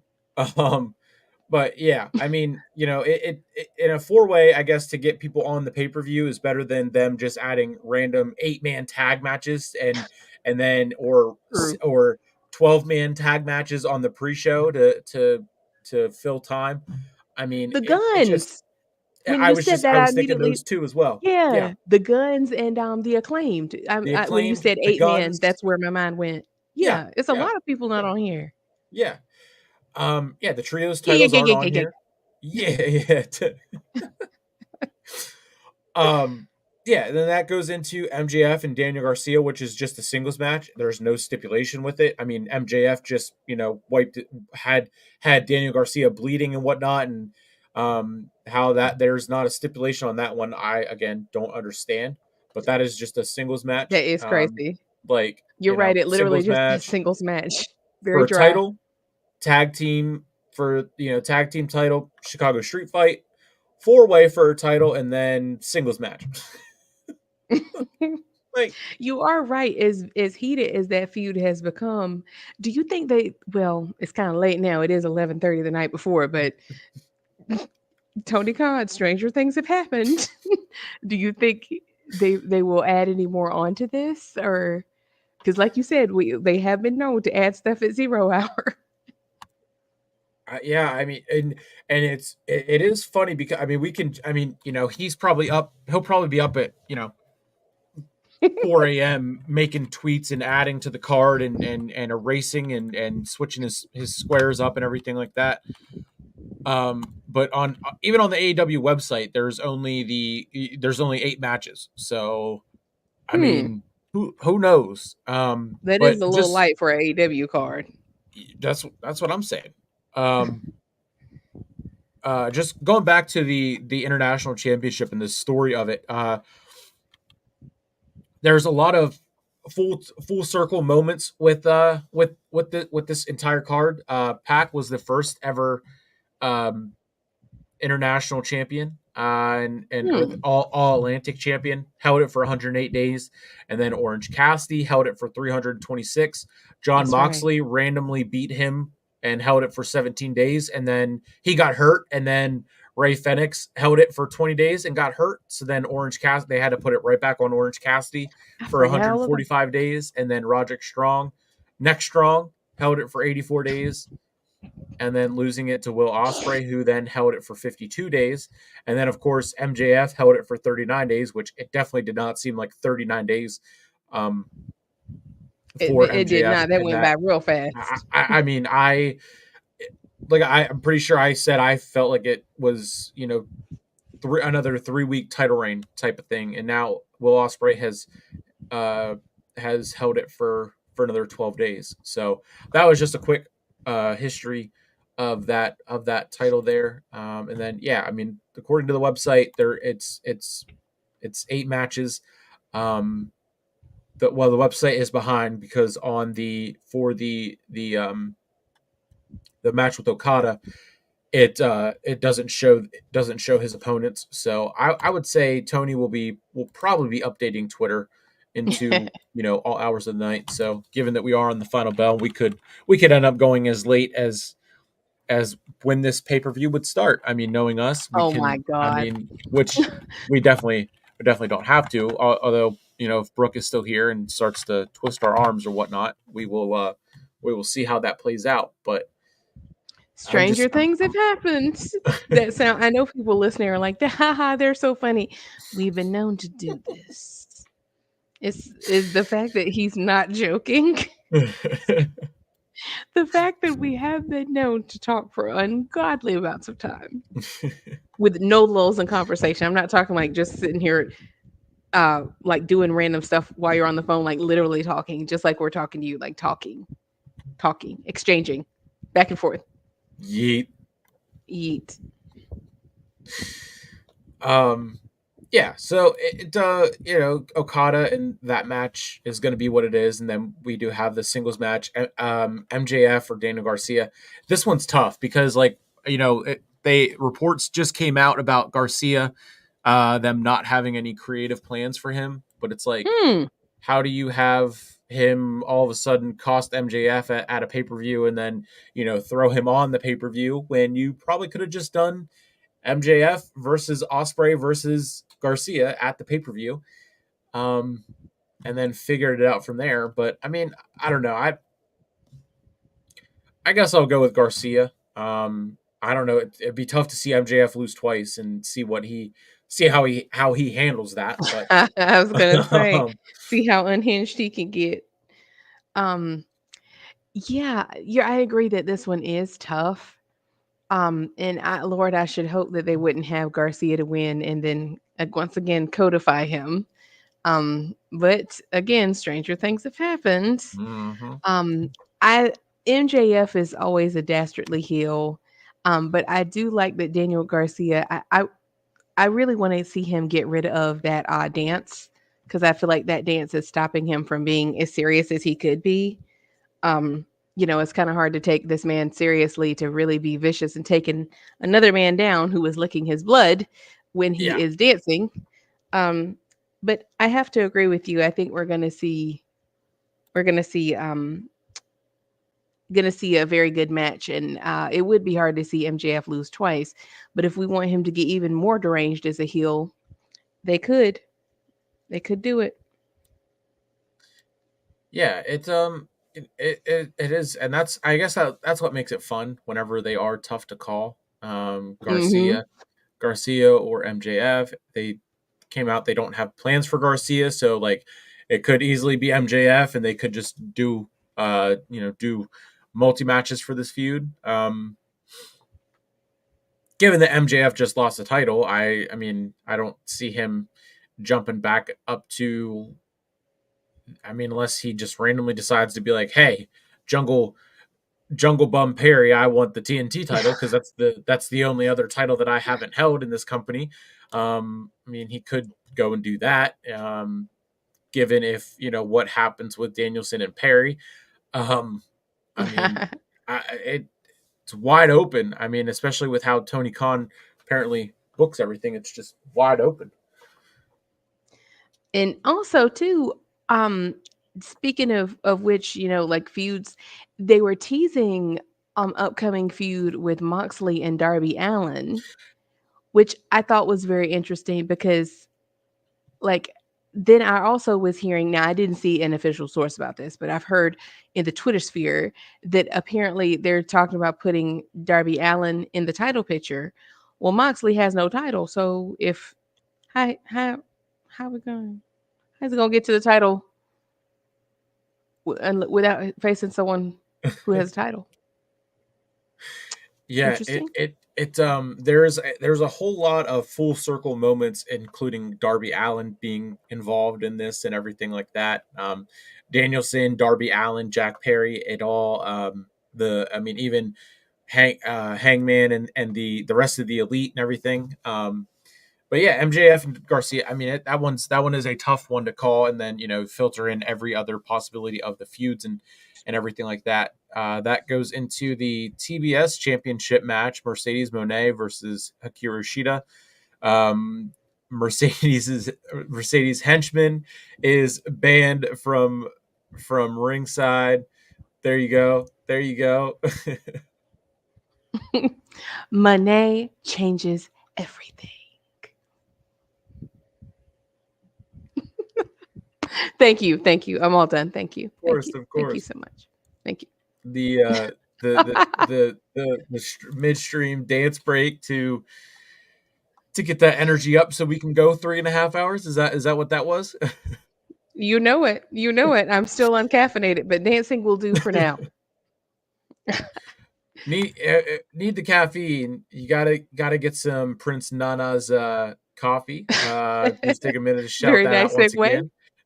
Shout that out once again, and the link is in the description.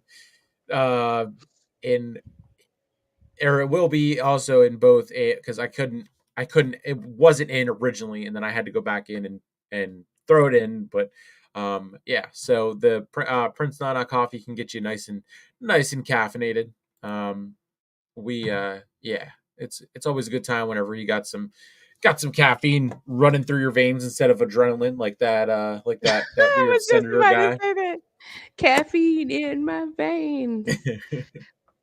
I don't have any. I don't write songs, but yes, yes, yes.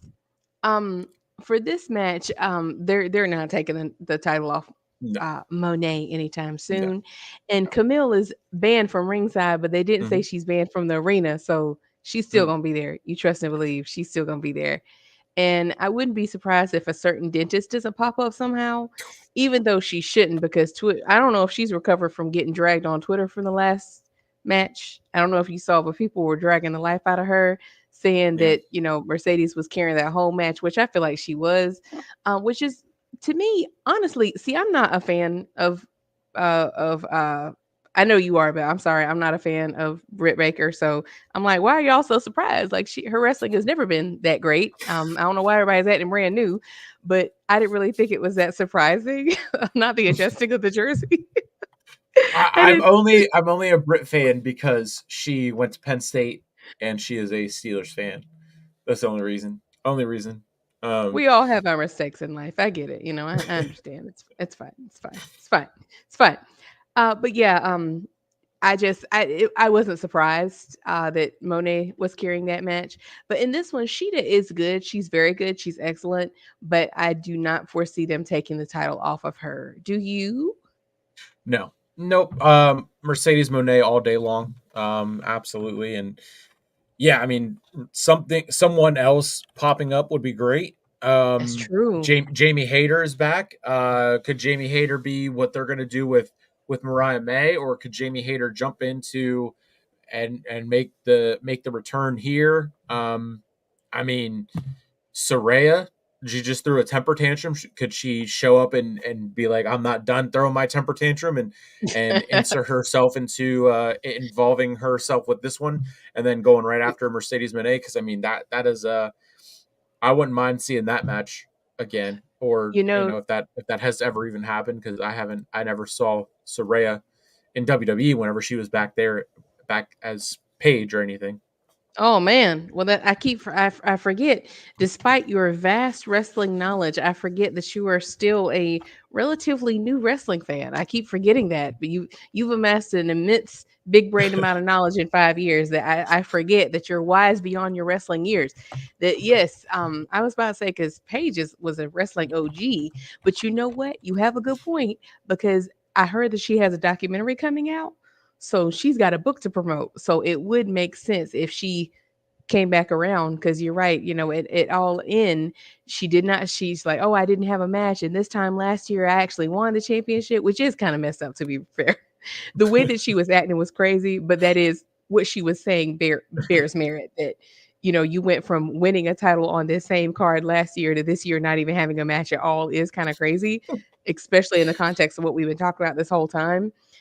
So and I do like Jamie Hayter, but I was hoping that we were getting a setup for DMD. I'm sorry for Saraya and Hayter. So maybe if Saraya does interject herself into this somehow, maybe Hayter will come out and kind of like help, but not really to help, more so to set that up. Yeah, Um, yeah, something like that. yeah.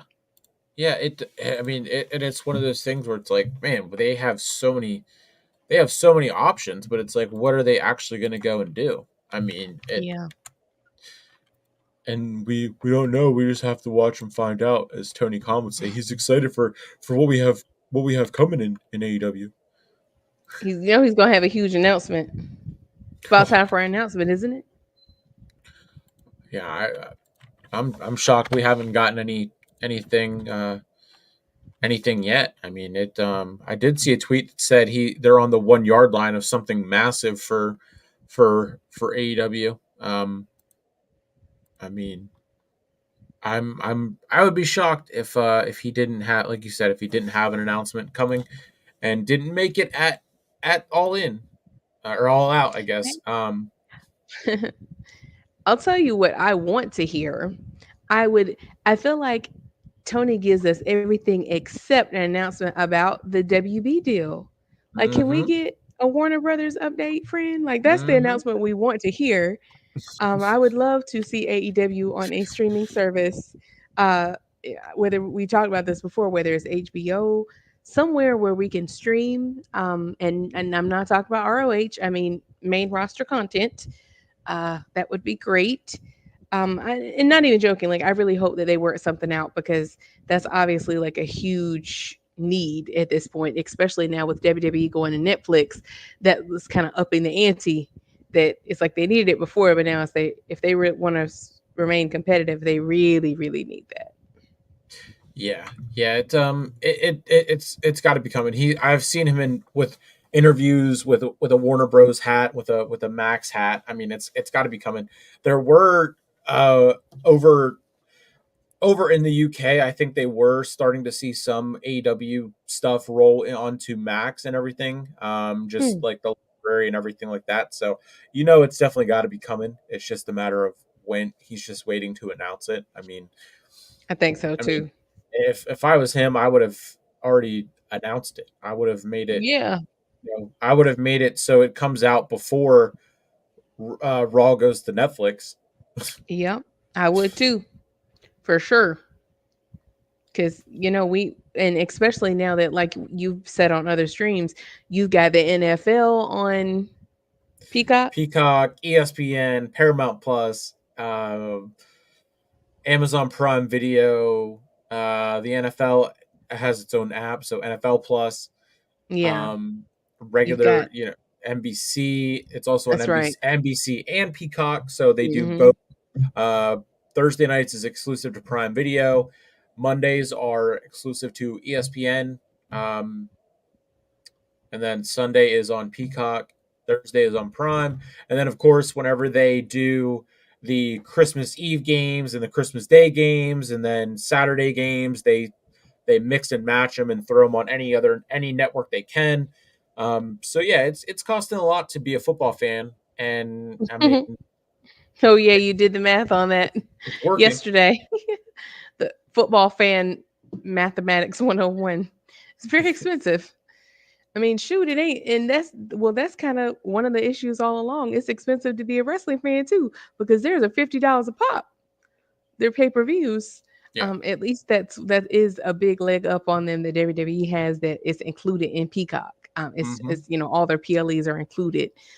Especially since now that they have the pre-show, the PLE itself, and the post-show is all on Peacock. Tony Khan, if you're listening, can we please make it so that your pre-show and your post-show are all on the same platform? Now I know what you're going to say. You're going to say, "Oh, well, you can watch it through YouTube and it will be all in one place." I understand that, but can we? That would be so great, because it's kind of hard to. Okay, we're going from YouTube to your other provider Bleacher and then back Report, to YouTube back to again. YouTube. Yeah. And of course, you're going to want YouTube Premium because we don't watch ads around here. So once No, again, no, no, cha-ching, no. ching, cha-ching, ching, ching, ching. So yes, if we didn't say this before, this is why we need y'all to like and subscribe and share and follow, so that we can, support the channel and bring better production content, Yeet. and stream more, and afford to watch these these things that we're naming, and stream those watch alongs to you. Watch alongs are not free, folks. It costs money to bring that watch along to you. So, and that post bell sorry, final bell, the final bell, and Yinzer talk, and what else do we Ringside do? Rundown, Thank you. Ringside down. Bloodline And the Breakdown. bloodline breakdown and pre-show previews. There we go. I'm like, graphics team, where you at? Watch alongs, NXT watch alongs, SmackDown watch along, Raw watch along, Final Bell, Sleeper Sports Media, Fantasy Book Partners. We got Yeet. ESPN, we got Caesars, and we got Sleeper. Of course, it just makes sense. Sleeper, if you're watching, I want a badge. They just tweeted the other day and said, let us know if you think you deserve a badge. Well, Sleeper, I tweeted. They ignored me. Dang. I need a badge. It's only fitting. My name is Sleeper Sports Media. I mean, come on. They should be cutting you a check. Pay this I'm man. telling you. Pay the I, man. I'm telling you. I'm telling you. Pay this man. Pay that man. Oh Yeah, no. I digress. I forgot what we were even on. I think we were on MJF and Daniel Garcia just being a tough one. And then we did go into Mercedes and Sheeta. Mercedes retaining that one as well, and then we're getting into the co-main event, which again I don't know how the championship of a company is not anything but the main event. And I know that over in AEW they talked about it before, and they said that it doesn't need to be, and it doesn't matter of where it goes on the card or anything like that. But Bryan Danielson and Jack Perry in a singles match for the AEW World Championship. Now, this one I think has changed a couple of times. It was again career. It was a career threatening match for the world title, and not career versus title or whatever they said it was before, but now it's just deemed a singles match. So we'll have to see That's what they right. say tomorrow. But the full circle moment with Bryan Danielson, with Jack Perry, with Darby Allin was in 2021. We got the debut of Adam Cole, and then moments later we got Bryan Danielson, and then he came in and Jack Perry was with him or teamed with him against the to stand tall against the Elite, and then it went full circle because now Jack Perry is with the Elite. We Bryan Danielson is the champion, and I mean Adam Cole is who knows where Adam Cole is I at was just about to say on that wherever he's on at. on Twitch playing video games and nursing that ankle if that's still what the injury is. So there's just a lot of full circle moments, and Darby Allin is involved in that because he was also, um, I think he was there was there was something else they said on the unrestricted podcast with how where that all comes into play. It was the fact that they had said that Darby Allin would have been thought of as the number one contender for the title, and then Jack Perry just jumped in front of him and said, "No, I want to be double champ." So that's what they're Mhm. going to do. But again, like you said, it's not for the TNT title as well. It's just for the world championship. And again, Darby Allin's not on this card as of right now, so it is very very No. interesting that they're who they've left off. Yeah, and along those lines, I was just thinking about this when you were describing that. Christian Yeah, won the casino match. yeah. Isn't he supposed to get a title shot or can cash in whenever he wants? I believe that I think that's what they were running with. They can cash in whenever they want. So I I mean, wonder, do we see him pop up? Him and Mama Wayne and Nick Wayne and Kill Switch, aka Luchasaurus. Now that's a turn. They've been, we I know we make fun of WWE teasing turns too long, but they've been teasing Luchasaurus, aka Kill Switch, turning for so long. Honestly, it's like they're waiting for Christmas. What are we waiting for? yeah, I yeah. mean, they tease it every time he's on the screen. Every time we see that man, we're like, is it gonna be today? Is it gonna be this one? That is how I feel with Cody and Kevin. That's how I feel with Theory and Waller. That's Yeah. I mean that is sums up pretty much everything that we're waiting for. But yeah, I got this one is also tough for me because I mean I see Danielson winning and Oh and then yeah. and then dropping it at Wrestle Dream, and that being that's where he set out to retire at in Washington at Wrestle Dream. So I think that's where he's going to ultimately drop it at. To who I don't know. It would be pretty cool to see him drop it to Darby Allin at Wrestle Dream. That would be really really cool. I would like that. I'm That would very be pro really Darby. really really I would like cool. that. I'm Yeah. I'm big Darby fan after my run in with the motor vehicle a couple weeks Why ago. you say it like that? The motor vehicle. Yeah, I like Darby. I mean, I respect the man. Any man that does some of the things that he does like willingly and is still standing. Yeah, I respect his willingness to uh put his life on the line to entertain. I mean, he's a true entertainer, and especially a man to be as small as he is that can put on the matches that he puts on, I think are very impressive. And of course, he teamed with Sting for so long that of course anyone that's cool with Sting is cool with me. Mhm. So it has my respect. So yeah, that man, I we could sit here and we could book Wrestle Dream to a T. But we know we're not going to see that. They're gonna have something crazy up their sleeves and think that that's what we want, but that's not at all what we want. And that leads into the the lights out steel cage match. Swerve Strickland with Prince Nana. So shout out Prince Nana Coffee once again.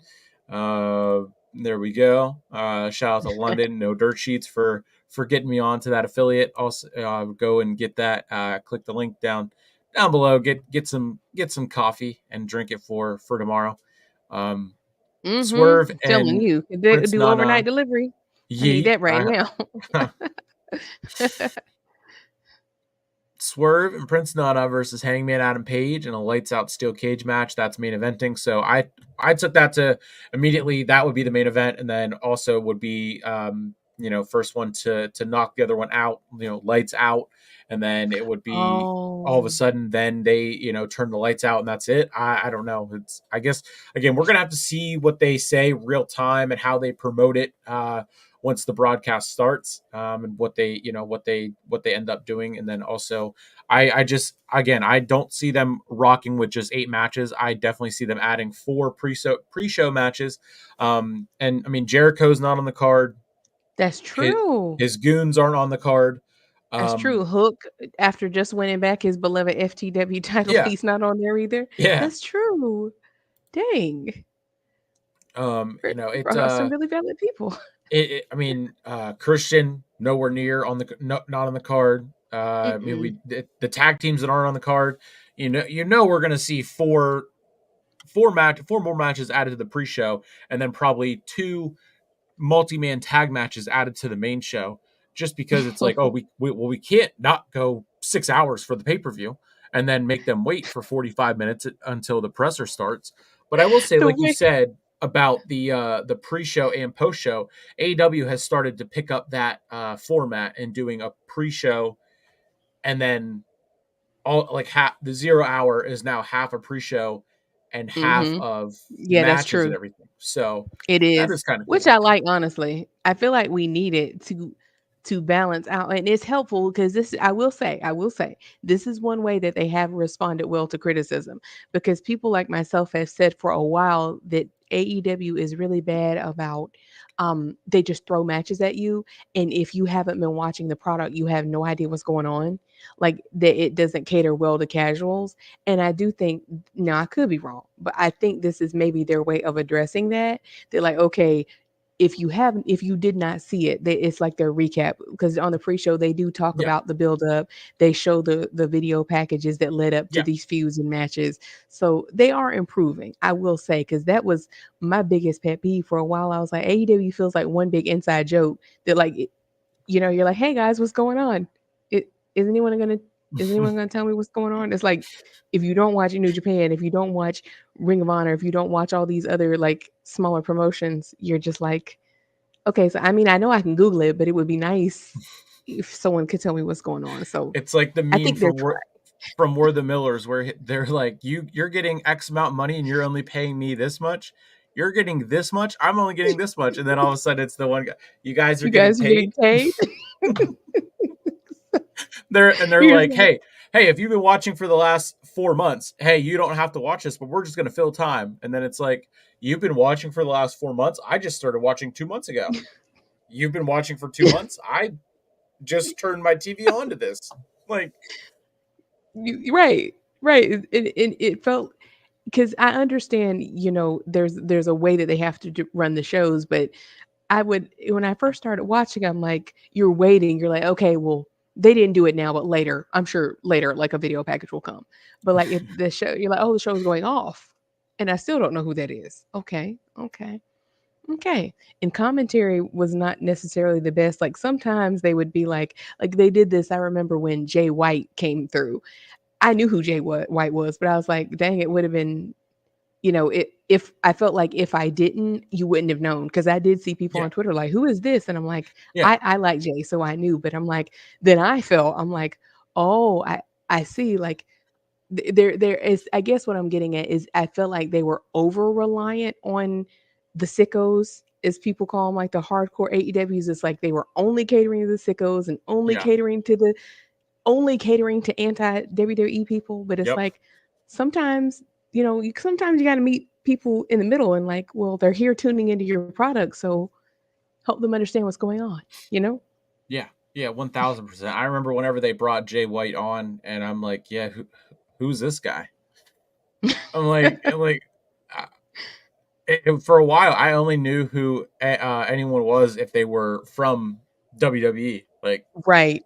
I just did. Same. Um, Same. the New Japan guys, no idea. No idea who I Kenny Omega was. No idea who oh, the I Young had no Bucks idea who were. he was either. No idea who Hangman Adam Page was. I I didn't. didn't I either. just didn't. I just didn't know.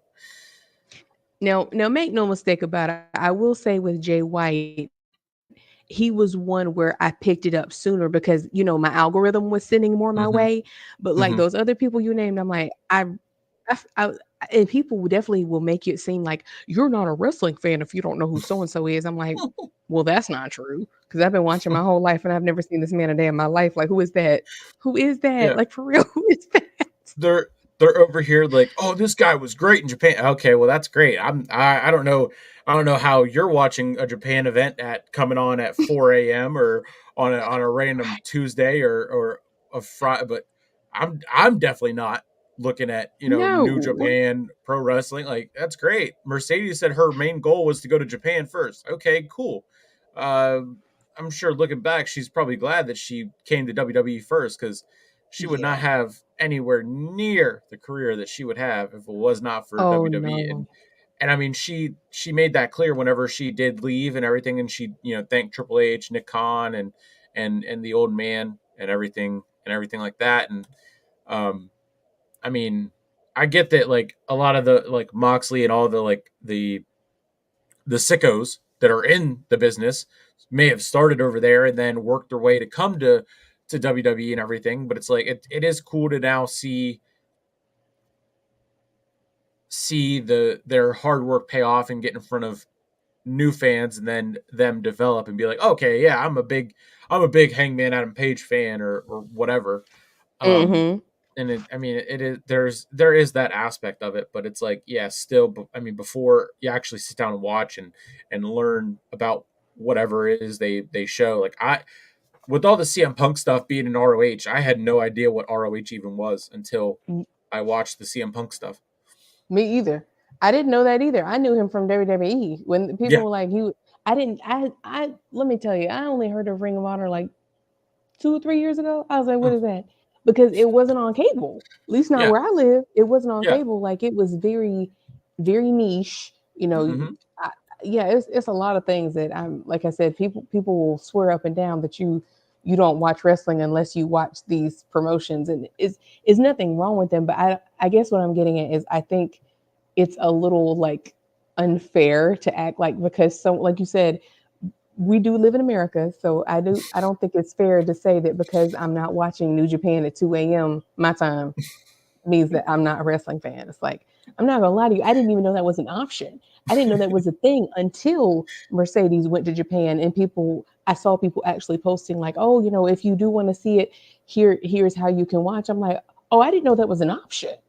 Like I thought you had to be over there because I didn't know Americans watched New Japan like that. Like Yeah. I know that they do have shows in America sometimes, and that was how I found out about Jay White. Like I think that was around the time when he came to AEW, and I'm seeing on my timeline that they had a show in California or somewhere in America. I Yeah, don't remember where it was. they did something in San Jose because I know Bailey was there Mm-hmm. for Mercedes, and then Yep. also then they do like Chicago because Yeah. that's where Jack Perry went after the whole CM Punk thing. Whenever he left AEW, went to Japan, Yep. and then came Windy back, and City then Riot, I did think. did the Chicago, yeah, the Windy Mm-hmm. City Riot, yes, yeah. So it's just it is crazy how they're different, how everything pieces itself together and all that stuff, but. Yeah. Um, yeah, so Sorry, Swerve, that's my rant. I'm sorry. yeah.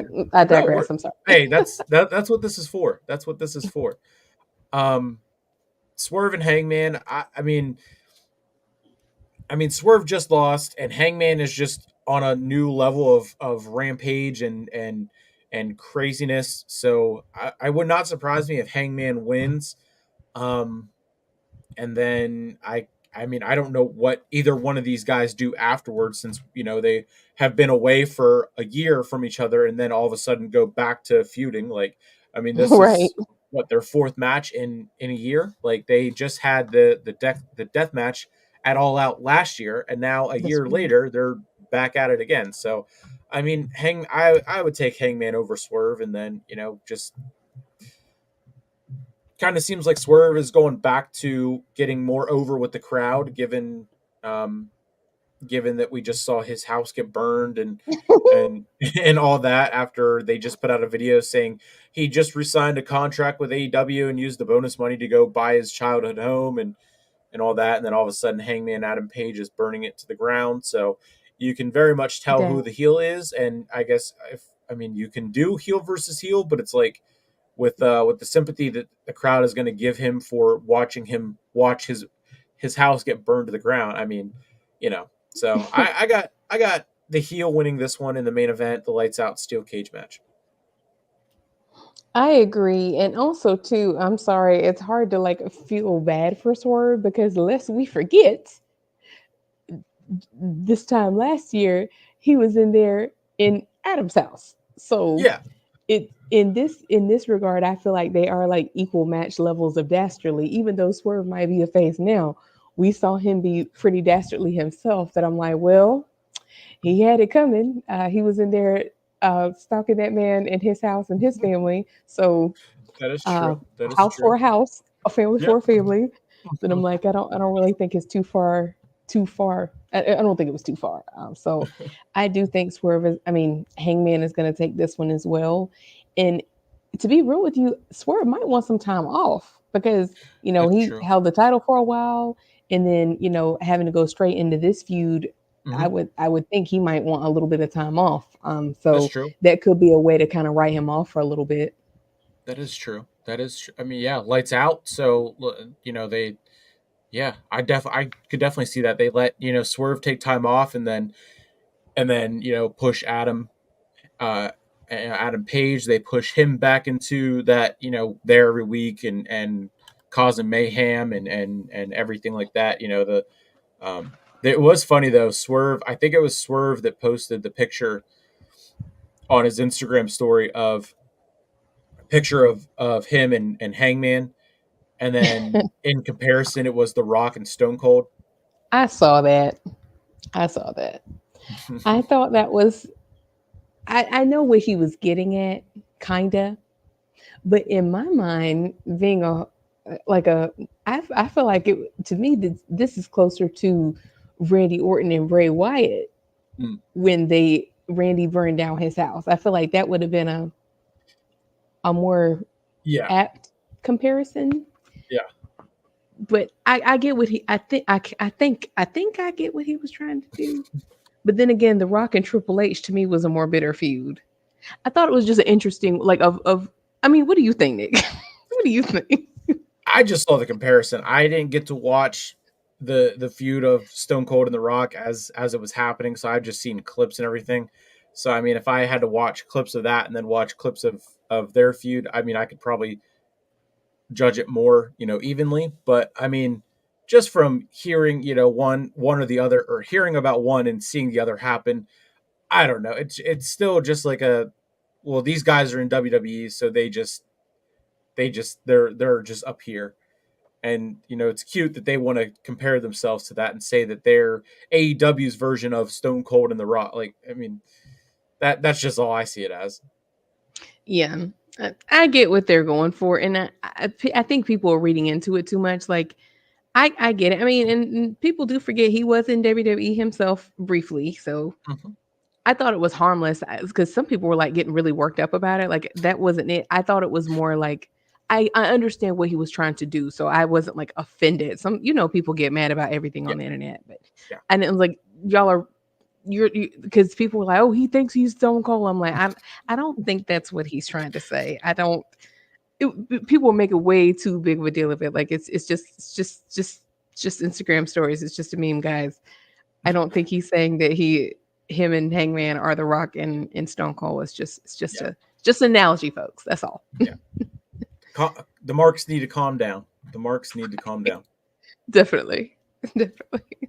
Um, I was just I just had Twitter up and I scrolled up You too? on yeah, just seeing what if Tony Khan is tweeting anything and adding any matches to this. But I the one I did see was this right here. Cody Rhodes title reign without the bloodline. Why is Seth Rollins catching a stray? Why? He doesn't deserve. He doesn't deserve this. I forgot he even had that title. My goodness, that it's Disrespect Rollins again. We're gonna have a problem. Don't let this happen again. don't let this happen.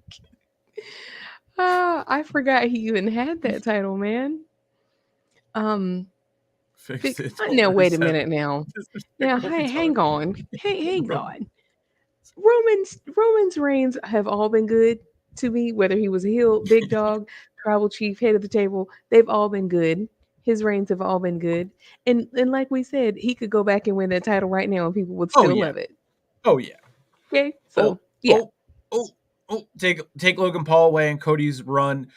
Cody's run is cooking. I do agree the build up needs to be better. No. Cody and Logan were fine. See, They didn't have any other options. So I don't know what this is people wanted them to have done. I swear there is this Cody PR campaign that is tweets just like this where it takes Logan Paul out and puts Solo in. They're blaming Solo, they're blaming Logan, they're Yeah. blaming Roman, they're blaming every human being in WWE except Cody himself. Yeah. Like you got a lot of nerve to blame Logan Paul when their match was how long ago? Are you serious? Exactly. Exactly. No. Absolutely. And there they are again. I hate Logan Paul. Well, how is Logan in this? Yeah, He ain't even there right now. What? who's And see, there it is again. See, there again. You see what I'm saying? These have to be bots. They have to be bots. That's Cody's current title reign because the bloodline. You see what I'm saying? Blame everybody but him. Are you serious? You see what I'm saying? In real yeah, time. In real yeah. time.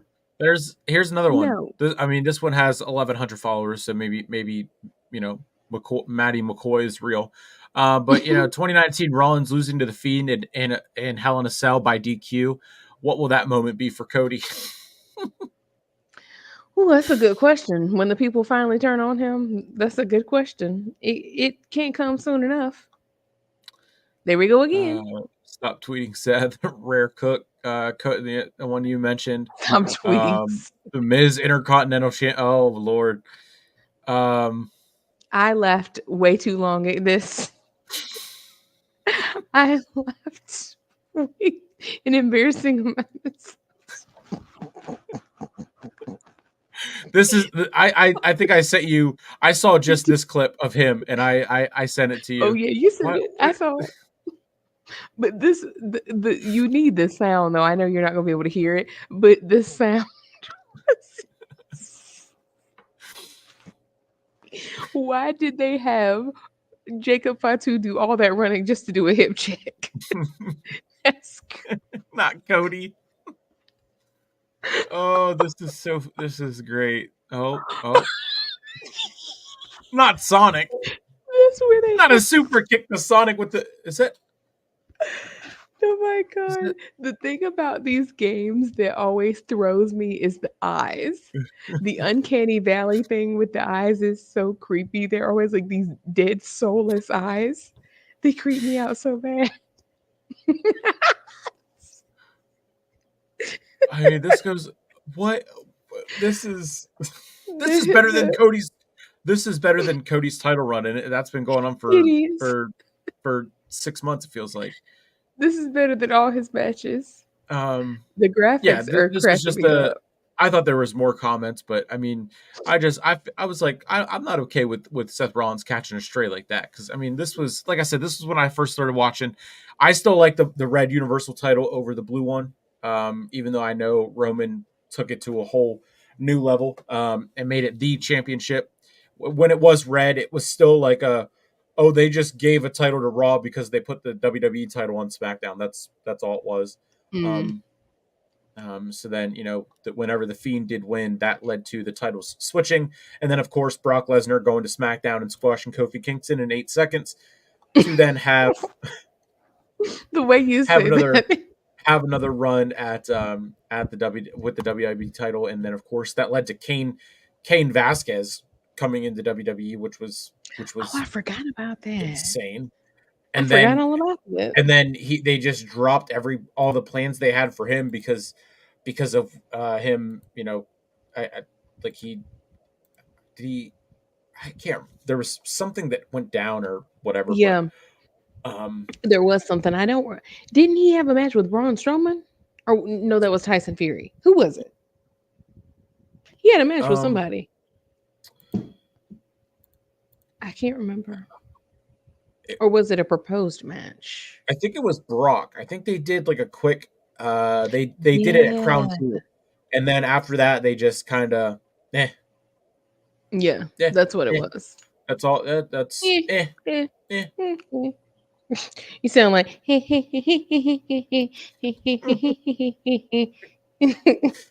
Oh, Peter Griffin. Peter. Well, yeah, that's. I mean, I'm looking. I would, like I said, I was looking for anything, any other tweets made, um, but I haven't. Michael Cole did mention that Chelsea Green and Meechin were both former TNA Knockouts champions, so that, I mean, that was pretty cool that Chelsea Green. they mentioned that. You know Um, what? I forgot about Me Chin being one. So now that you said that, I know that about uh um I know that about Chelsea, but I forgot that about Me Chin because she was going by Mia Yim rather than right, Me Chin. yeah, yeah. It Yeah, that was pretty cool. And then I guess Jordan Grace has an open challenge this coming week on NXT. Um, oh, and 49 minutes ago, um, a video of Tony Khan after Rampage. I feel pretty good to say AEW on TBS and TNT. I think it's here to stay. So it's kind of Okay. like an open ended announcement of them staying on TBS and TNT. I don't know what that means, if a max deal is coming. I mean, you'd think for someone that always wants to announce everything, he would have made it more clear or been like, I have an announcement to announce the announcement that's going to change the landscape of AEW. That's going to be announced next week, but I'm announcing it now that I have the Right. announcement. I'm announcing right now that I'm going to announce about it next week. Ah, bless his little announcing heart. Um, What I'm else just we looking got, Nicholas? for whoa, not the government name. Government. I know. And Couch made you pay attention, didn't it? Government. Um, I'm just looking for anything. Like I said, my timeline is kind of mixed right now with a lot of football stuff. Jordan Love did get hurt in the game tonight. That sucks for him. Dang. Uh, Fever lost tonight. Um, Dang. Last night, whatever tonight, last night, whatever it is. I'm going 20 hours straight, powered by 3 Prime Energies. Uh, Shout out to them, Prime, if you're watching. The email is TribalReignMedia@gmail.com. We will take the Prime. We will We take sure will. the coffee. We absolutely I will. Yeah, I Penn State plays today. I can't wait to watch that game. And then of course my Steelers are on tomorrow at 1 o'clock. Football, wrestling. I mean, is there a better time of Football, year? wrestling, football, wrestling. Football and wrestling. Is there a better time of year? I do not think so. What a time to be alive. Mm-hmm. Yeet. What about that game in Brazil? Who won? Uh, so that's where Jordan Love was playing. He plays for the Packers, and he got hurt. Oh, I'm Um, sorry you addressed that. I'm sorry. See, I didn't know. I didn't so know. the Eagles ended up winning 34-29, which is Okay. that's pretty crazy. Saquon Barkley, one of my favorite players, he went off. He had a really good game. Um, yeah. Yeah. So it's football is all the way back and getting into the feel of how the season is going to shake. And wrestling is a great time of wrestling right now. Of course, no September pay-per-views for WWE, but that's okay because we are going to roll right into October and Bad Blood and just have fun with what they're going to give us. That's right. I'm looking for anything last minute that might be, yeah, 16 hours ago, Roman Reigns has been advertised for the debut SmackDown on USA September 13th. We knew that was coming. The promo We are image is up. again the We are promo so. image the promo image is again Roman, Bianca, Bailey, and Cody. Closer to the reunion of the Bloodline. I mean, it's got to be. I'm excited for Friday. I'm excited for next Friday for sure. It is going to be a lot of fun. Feel like Jacob had to. I am I'm feeding for it. I'm feeding for it. I love you, my tribal chief. I acknowledge you, Solo. I love you. He owes it all to him. It's the little the just the passion, the over the top, which is why I still think he's gonna turn on him though. Because side note, did you see that Jacob himself earlier tweeted out like he's saying, I love you, I acknowledge you, but even the picture that he used is Yes. Solo hugging him, but he's not hugging him back. He's standing there all stiff armed. And And then I'm and then like, there's another that's a one. real stiff hug. There's another one that was edited with it, and then it was him looking. Solo was doing everything, and Fatu was standing there He's like like, this. yeah, look, Yeah, little bit of yeah, side eye, little Samoan side eye. yeah. So I saw it. They're it's gonna be fun. teasing It's gonna be fun. We got to suffer through a little bit more, sadly, of the senator being involved, but um, Senator Pastor Cody. We gotta. I love the way you said that. Like it sounded like something a pastor would say. You have to suffer for the things that you want. We're gonna have to suffer. I could hear it now. Like the mega pastors, like as believers, you're gonna have to suffer sometimes. It's not gonna all be easy. That's my mega church pastor voice, like that. be like the army says, embrace the suck. Right.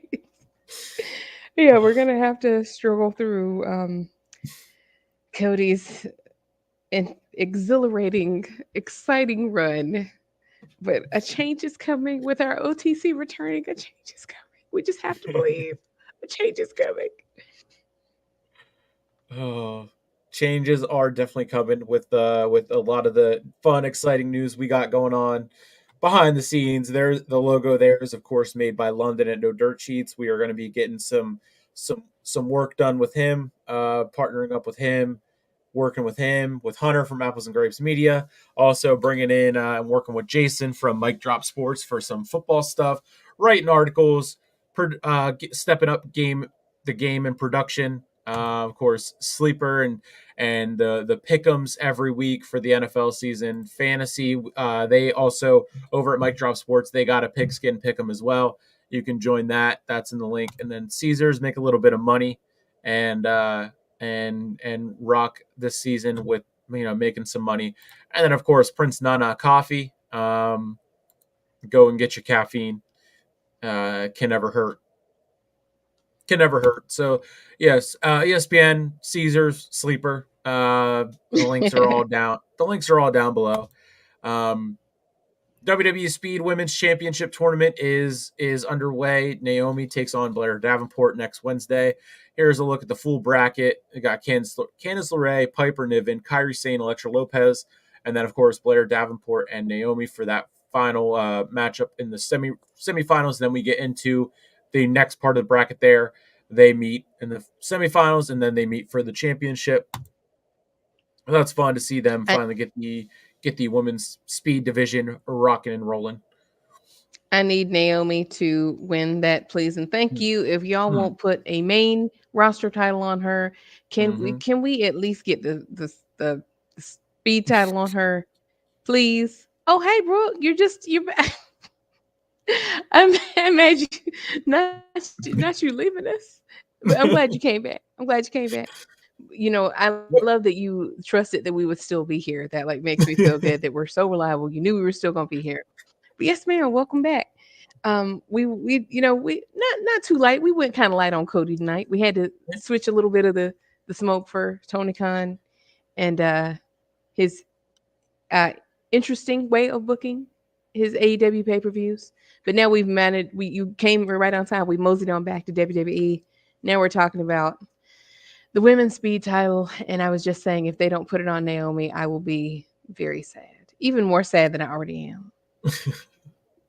It's sad whenever Cody is so boring and SmackDown sucked so bad that we can't even slander him. We can't even slander the episode because it was just so all over the place.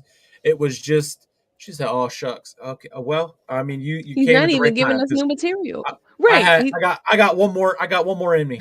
Um, the show sucks so bad that we can't even go in and slander Cody. We can't even critique it. We can't even give the hey, work on this because we've been saying it over Yeah, and over and over again for weeks, and they just don't listen. We give them opportunity after opportunity, using Prince Nana Coffee there, and they just keep on playing games. So it's yeah, this was a very light Cody slander type episode. Just went in from just it can't even say anything because we've been saying it for weeks and weeks and weeks. And unlike them, we're not going to right. keep doing the same thing over and over and over again. So we got to go over and jump ship and go. Slander Tony Khan a little bit. That this is our announcement for announcing that we're gonna change things up a little bit and not just do the same thing every single week. And what do you want to talk about? Um, That's right. Well, kind of along those lines. mhm. Should we tell them about another idea that we had and maybe get some feedback from the almost 40 people that are here? About things behind something. By all means, the floor is yours. Why do I have to do it? Well, not being on the not giving me the full screen. I'm like, whoa. Well, guys, because like we said, we had a kind of a vision when we started this. Like, okay, how are we gonna how are we going to grow this and how are we going to reach more people and bring you, like we said, ever better content. And one idea that we have discussed is possibly creating something behind a paywall at some point. um, how we might go about that's yet to be determined, but of course we want to bring those that want to see the content that they want to see. So that's one reason why I'm always saying, like, don't be shy, comment under our videos, DM us, message us, let us know, like, the type of content and topics that you want to cover, things you want to see, because at some point we would love to be able to bring even more curated content, most likely behind a paywall at some point. Nicholas, would you like to add anything else? Dang, the government name twice, and man, am I in trouble? Like, usually I hear that, No, and I immediately no. like, oh man, I'm in trouble. No, it's to get your Yeah, attention. yeah, it's we were kind of throwing ideas around. We were looking at Patreon. We kind of signed one up and then got banned from that immediately. So that's kind of like how do we the Cody Crybabies in full effect yet again. Um, and then just We didn't thinking even about post it. anything. They were hating No, right I off the just jump. promoted the debut show on whenever we got the channel rolling. Um, but if in the meantime, I did have the idea of what we could do. Um, it would be through Facebook. But since I am monetized on there, kind of, sort of, just the bonus program, we can do we could run it through Facebook at first and then move it over to just so everything is going to be right there. You know what I mean? Like we could do that. I know that the main audience that the main numbers are pulled from someone's someone's Twitter. 33 people from someone's Twitter. So whoo, whoo, whoo. Who, who, who, who, who, who? So that, and then I because I know Jason, he at Mike Drop Sports, he has the subscriptions on YouTube unlocked. So until we would get there, to that point, we can. I mean, Facebook would be an option. That's where the we would do the our plan was the final bell be an hour on YouTube and Twitch and Twitter, and then anything past the hour mark would be on behind the paywall. Of course, it wouldn't be a crazy amount or anything. We would start it out with um, figure out the price and see what that would be, and then just kind of go from there. And then it opens up Facebook, and then it would be a group. So anyone who does get buy into it can post and share their stuff, their thoughts, and everything like that. And just kind of a fun way to grow, fun way to pay for all the cool tools that we use, the StreamYard, the Canva, for the thumbnails, for the streams, for everything. So that was just For the the idea. Prime, for Yeet, the Celsius, for the yeet, cases of water. yeet. Brooke did have a question. How do y'all feel about Jimmy Uso's run? I've seen discussions on Twitter, but I want to hear y'all's thoughts. Oh Lord. Oh, Girl, just you already open a know how I can. feel. You already know how I feel. I've said he's too talented and too experienced at this point. Too talented, too Yeah, experienced, yeah, too good of a lineage to be a comedy act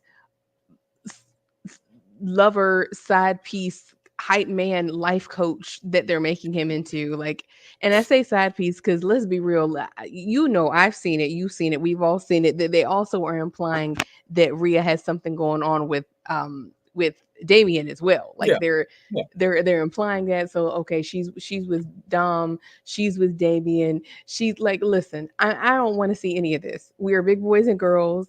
I don't want to see grown married people pretending that they're loving other grown married people. Like I feel like kayfabe has come too far for this. That we passed the need for this now. Like it was Yeah. different like before social media when you were like, well, maybe they are together or maybe they do have something going on. We are big boys and girls, and we know these people are not together. We know this. Yes. We j- can we just? I feel like we're too grown for this. I feel like it's kind of playing on our intelligence. And it was cute at first, like, haha, that's funny. But now I'm like, no, because like we've stated this before that Jay Uso's momentum has surpassed the need for this. If he was floundering in his solo run, then maybe he would need that to inject life into it. But no, his solo run is yeeting its way to the top. He's doing he what did you say? His run is benefiting him. But I saw someone talking about his run is benefiting him. Who is say what? Who is he elevated? Girl, they lying. They're lying. No, no. Him He's too being a talented. cheerleader to Sami Zayn is not elevating anyone, because Sami Zayn then goes on and loses and then gets speared out of his shoes, goes off TV for 3 weeks, then comes back and is challenging the same guy he just beat, but has no chance of beating him again. Like, I No, mean, like his no run yeet. is too, and like I said before, his run has done so well that he does not need this love triangle, love angle thing. Like I just feel like it's unnecessary, and if anything, I feel like it's setting him back. I feel like that it's like they kind of moved in the right direction with that promo, or not that promo, but that backstage segment with Braun Breaker, where he was like, basically mocking him, like, you need to be worried about the Intercontinental title, but you're not going to win because you're too busy worried about sloppy seconds. And I'm like, they didn't need to. I understand why they did that, but I thought maybe that would, like, okay, maybe that's their way of showing that they're listening to us and they're shifting gears, that he'll stop playing around, literally playing around, and like get serious and go get your singles title run. But then at the end of the show, we finished it up with them yeeting. So I'm like, just stop playing. If I feel like if he could play, he can play with Jimmy, he can play within the bloodline, he can play with a Hmm. title on the shoulder. Hmm. But why does he need to? I just feel like it's taking away from him as a serious competitor to be a serious singles competitor. You know what I'm saying? Like Yeah. it's like we see it, but then you're it's like he takes 3 steps forward and 5 steps back. Cause Yep. like, okay, we see you're great, you're holding your own, you're doing great, because his whole thing for years was I'm a twin and people only see me as tied to my brother. And Yep. for the longest time, he even said himself, like, people were like, which one are you? Like, people even know who he was. And now people know who you are. And this is what you do with it. He went Mm-hmm. from the longest reigning tag team title of all time. I'm sorry, the longest reigning tag team champs of all time Yeet. to a successful singles competitor to Rhea's side piece, Rhea's side dude, and then to try and put him back in a tag team with Sammy and or Cody. It's like, look, if he's tag teaming, it should be with his brother. If Yeah. he's gonna be a serious singles competitor, say that 10 times fast, then just make him one. But Yeah. Yeah. disengage from the side piece lover stuff because I just feel like it's not doing him any favors. Yeah. That's my thoughts on it. What do you say, Nick? Couldn't have said anything better. The only thing I would add would be to why have him as over as he was, and then throw him in Money in the Bank, and then have Drew McIntyre win just to cash in and lose in, just to cash in and lose. I mean, it just McIntyre. We can say Cody is an forever underdog, and Chaser better chasing the title than he is holding the title and all that. McIntyre is never going to have his moment in front of fans. It's just not going to happen. Don't He speak this evil over us, it, Nick. it's just not going to happen. He had chance after Not chance returning to after Cody. chance. He had chance after chance after chance, and he blows it every single time because he's focused about CM Punk. He's focused about Seth Rollins. He's focused about this guy. He's focused about that guy. And then he sits there and cries and whines and complains week after week after week to get another shot, and then gets screwed again. Like, it just. I do agree with what you're saying in the regard that, like, with Money in the Bank, I feel like that screwed everybody. Everybody, Oh like, yeah. it screwed Jay, it screwed Drew, it screwed all the other guys who were in that match. Like, Yep. nobody came out of that match better than they went in. Nope. It didn't. It that ooh, I'm getting mad all over again just thinking about it. That match made that whole pay per view made me so mad because I'm like, what did y'all do all that for? They Yeah. made it pointless. Yep. And that's the second year in a row because, or almost the second year in a row because they kind of did that with Theory. Like he won it, but then he cashed in and lost. So you already kind of took away from the credibility of Money in the Bank. Yeah. And then And then not you to have mention he didn't even Damien. cash it in. Then you have Yeah, Damien win yeah, it and hold it for almost a year almost a to year. cash in at WrestleMania. Like we haven't seen that before. I mean, yeah, it was fun. It was great, and I mean his title run surprised me at least. I feel like probably surprised a lot of people and led It did. into this face run that he's now having. So it kind of did its job. Every it's like every other year, it's doing its job, I guess. Setting him back Setting big it back time. big. If they really want to shake it up, they need to have Jimmy, Solo, or Roman manipulate him into realizing that elevating others still hasn't gotten him a title. They'll have to make him acknowledge the fact that he left the family to become a right hand man for others. Ooh, that's deep. I was about to call you every name in the book. I was about to say because I'm reading all these other names. I was about to say one of them. You hit the nail on the head, Brooke. That's really deep. He went from Roman's right hand man to exactly the right hand man for everybody else, and Cody, exactly Sammy, Rhea, Rhea, Damien, Damien, Damien. Rhea. Yep, yep. Yeah, helping out everybody but himself. And Mm-hmm. I said it, and I've said this for a while that kind of along those same lines, this is gonna happen. What you typed Oh here, this is gonna happen. yeah, And I feel like Roman's gonna bring that up at some point too. yeah. Like, even though he is a face now, it's gonna come up. Because Oh he yeah. said this. Remember, he told him, like, it's never gonna be you because it's gonna always be me. And that still stands that even without the title, him and Jay are basically on equal footing now for all intents and purposes. They're both titleless. They both went from having the highest title that you can have in your division to nothing. Neither of them have any titles right now. And he still can say, even now, look at you now. What are you doing? You out here chasing tail when you should be chasing the title. You about to Yeah, get speared into oblivion by Braun Breaker. yeah. And even I think it also speaks volumes too that, family above all, And Braun did invoke his family when he said, like, a member of Mm-hmm. your family has never beat mine, because we've been saying, how are they going to bring back in the family? He mentioned your family. You gonna let him talk about your family like that? I know a Jay that would never, Jay, there was a Jay, a version of Jay that would never allow you to speak on his family like that. Like, you talk about his family, you talk about him, you know, it, what did you say? Yes, Roman always mentions how he doesn't think. I think, yeah, he doesn't. He doesn't. Jimmy mentioned how he does. Yeah, yep, feelings and emotions, and Jimmy sure one does. of the, yeah, yep, one of those feelings being in your pants, but you don't need that, sir. You need a title. Forget about your pants and worry about the title on your shoulder that isn't there. You Yeah, know, You said it. You said it. They're on the same level, and Roman has been back 3 times, it hasn't said a said word, nothing. and is just as massively over as Jay has been, where he's been able to cut promos and connect with the crowd and doing everything you got to do. And now he's starting to drop and fall and the reach is dropping and everything's resetting, and pretty soon it's going to be, which one are you? Exactly. Jimmy's gonna come back. He can, and this is a shame that he can basically come back and say, at this point, are you really any better off than you were when I left? Like, they could even play the angle like, I left to give you a time to shine. He could even go so far as to say that, and he wouldn't be wrong. Like, okay, I left, I let you have your moment. Yeet, no yeet, and look at you now. You still don't have a title.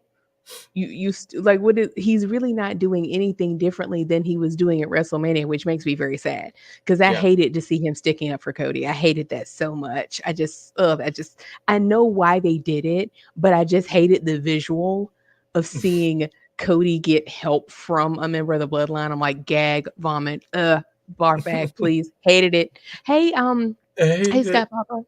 what's up, Hated Coach it. Ed? Yes, I don't know why I couldn't. I'm like, Sky Pop was like, what is his government name? Hey, Coach.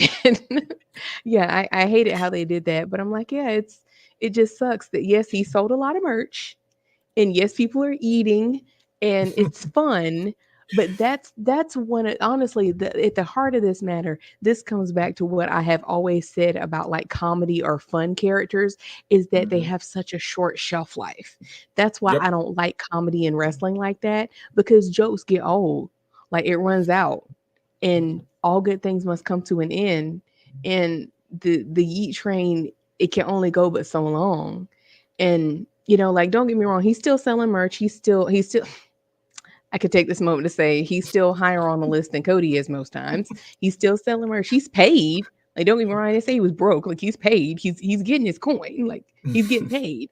But he still doesn't have a title, and that bothers me so bad, because it just the visual again, going from, like we were saying about Soraya earlier, the optics are just so crazy, to go from a title on each shoulder for like a year and some change, the Hmm. longest tag team champs, every pitcher holding up 2 titles, just struggling to even hold the title up, to Literally here. at the press conference, just Yeah, yeet, yeet. like, You feel me? title on title on title on title, successful title defenses, super kicks here, and just killing it, to Yeet. It's just, After it's after the show fun. goes off the air, after the show goes off the Yeah, air, yeet, and we're going to and Waffle House. I'm like, four no, you should be you four or should be getting five more than straight episodes of backstage segments with Jackie Redmond, bingo, hyping up Sami Zayn. bingo, bingo, and even teasing of of tag team partnership. Like, we're gonna get those tag team titles back, sir. Who is we? We was with your brother. We was never with Sami Zayn. It really bothers me, because he was the first to pin, bingo, bing, ding, ding, ding, ding, ding, ding, ding. He was the first to pin Roman both times, and nothing. And that's yet another thing Roman can throw up. Like, you did pin me, but look at you. Is that's gonna hurt. That's gonna hurt. Just like those promos in 2020, when he was just like digging into them, and, you're gonna acknowledge me, in that match where Jimmy had to come in and save him, and like, no, no, he taps out, we acknowledge you, man, we acknowledge you, we acknowledge you. He basically beat them into submission. they're setting it up. He honestly could do it all over again. It, He could do that the whole thing all over again. little brother Jay, you can't beat me. You can't beat me, Jay. You Yeah, can't just like beat we were me. kids. I used to beat your ass then. I'm beat your ass now. They could literally run. They could take it back to pandemic era 2020 and run that whole thing again, and Literally, it would be and just as effective. starting with whenever they bring Heyman back and they they run the I'll get back my Universal Championship that I never lost in the first place, and that would be funny if if they do that. They have Roman come back with the blue Universal title and say, well, he beat me for the undisputed WWE Championship. He ain't never he never took the Universal title, With a so completely straight face. technically he never lost the Universal title. But I mean, we could say the same thing for CM Punk and the AEW Real Worlds Oh my Championship as well. god, you and And you and this, this I'll die child, on that hill. I'll die on that you hill. were definitely gonna talk that. Oh my god. Yeah, that's my thoughts on Jay. That in a nutshell, the too sorry, his hair is bothering me. The too long didn't read. He is too talented and too much lineage, too much history, too much time in the game to be comedy love triangles. It's just Hmm. because I feel like that's the angles that you take with someone who doesn't have anything better to do. If we Yep. be real with you, Cody. that yeah, yeah, yeah. Put him in the love story. put, put him in there. That's what you do with people that they're just like, creative is back there, like, what to do, what to do. Oh, you want to be on TV? You're not on TV much. You want to be on TV? Okay. We're going to put you in a love angle with so and so. That's what they do when they're out of ideas and there's like nothing better to do. That's not what you do with someone who's on the best run of their entire solo career and they're got international fans on their feet and they're on the Yeeting graphic for out Money of in the the Bank. arena. Yeah, and everybody they're playing your song in the nightclubs, and everybody knows who you are, and your shirts are selling out every week. Why would you take this goofy angle? Like it's just crazy to me. I don't. It's very that man from Connecticut. Like this is something he would do, and I'm like Triple H. I heard you were different. I heard that you were doing different things, and this is real like your father-in-law. Just He can't very keep getting away with it. you can't He keep can't getting keep away getting with away it. with it. You can't keep getting away with it.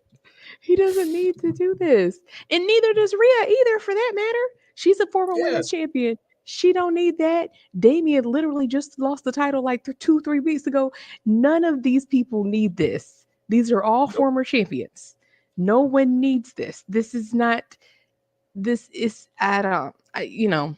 It's all been said, but hate, hate, hate, like the Grinch. Hate, hate, Yeah. hate, hate, hate, hate, hate, hate, Yeah. hate, hate, hate, hate. Hey, Yeah. no. Going back to the comment about Jay being the one to pin Roman both times. Yeah, I was on the train of Jay should have been the one to beat him for the title, or at least Mhm. again beat him for one title. Cody could beat him for the WWE title. Sure, take it to Raw, go do your thing, whatever. Who cares?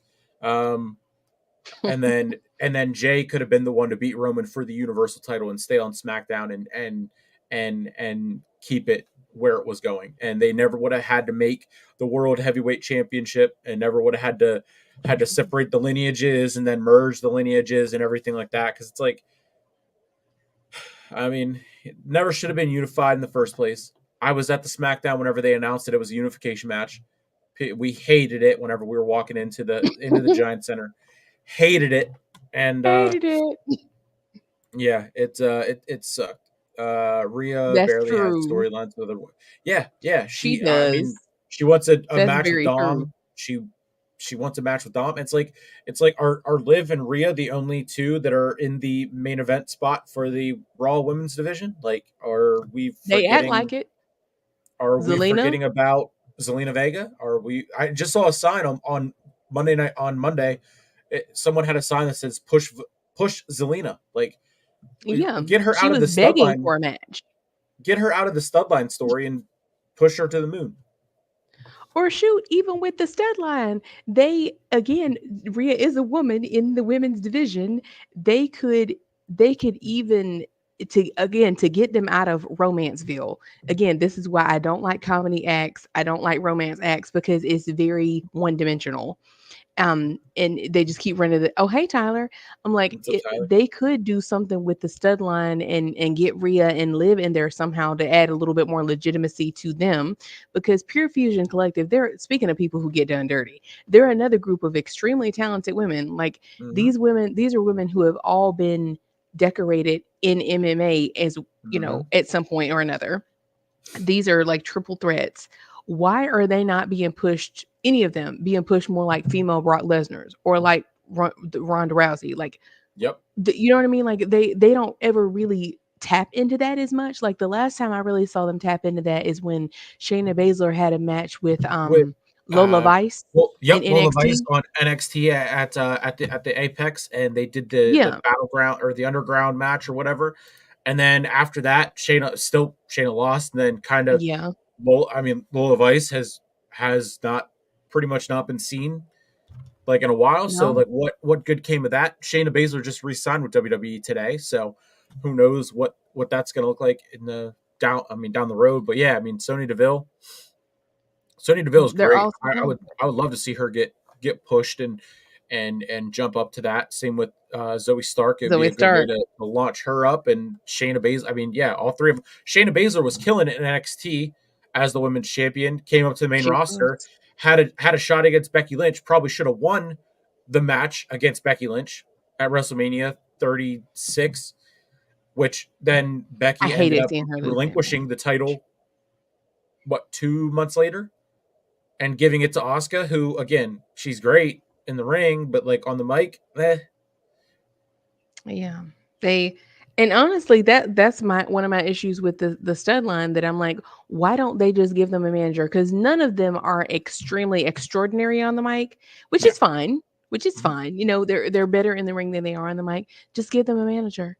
Give them a mouthpiece.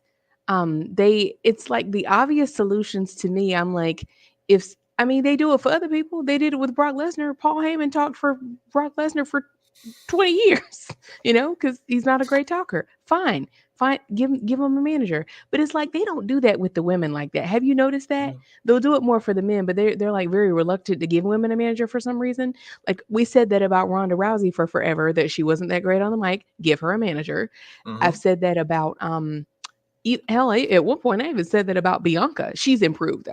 But Yeah. I said that at one point, like she's beautiful, she's great in the ring, you know, that she didn't need to talk too much, but she's fine now. She's definitely improved. But I don't know what it is, their reluctance. Like they're like the opposite of AEW. AEW has a manager for everybody. You have a manager. You have a manager. I have a manager. I mean, and then Karen Cross has two, like you said, that don't talk. Give one of them to someone else. Like, get with the program. Get with the pro. Pay me. Pay me. And I'll solve half the problems on this roster in one night. We already did. Shoot. Between any of these streams we done, check, check, check, check up. Boom. Give the people what they want. Off topic. If I use VPN watching AEW pay per view, how much will pay per view be with the VPN? I don't know much about VPNs, and I don't A know good much about question, watching Tyler. pay per views without just buying the pay per views because we definitely don't do any illegal streaming and being Who would do causes that? of the ones and why that the pay per view prices are what they are. So I that's a good question, but I would try Google because I don't know much about That's a VPNs. good question, Um, Tyler. so yeah, sorry we Well, what I might, go ahead. or I was just gonna say, Tyler, you might want to go to Reddit for this one, because I'm gonna be all the way That's real true. with you. Yeah, I don't know the answer to this either, but I yeah. feel like when it comes to things of this nature that you can't openly discuss, go to Reddit. Wink, wink, nudge, nudge. Head on over to Reddit. I'm confident there will be an answer Yeah, for you. yeah. So and you do have time. Pay per view is I think it starts at 8, or is it yep. 7? Yep, probably 7, knowing the kickoff show, and then that'll run be basically its own. They're basically going to run another episode of Rampage with 4 or 5 matches, That's and true. the breakdown of all the videos and everything like that, and then run the pay-per-views. So I will be Same. watching it. I'll be checking it out on Twitter, and watching it here and there. Um, but college football is back, and then of course Sunday. I cannot wait for NFL. But look at that, another nearly 3 hour episode. Uh, I don't pay $50 for AEW pay per views. Come on, Tony Khan is fumbling business. Yeah, that's what we were talking about earlier. There was a video on Twitter. He said that AEW is there to stay on TBS and TNT. So hopefully that means a max deal is coming.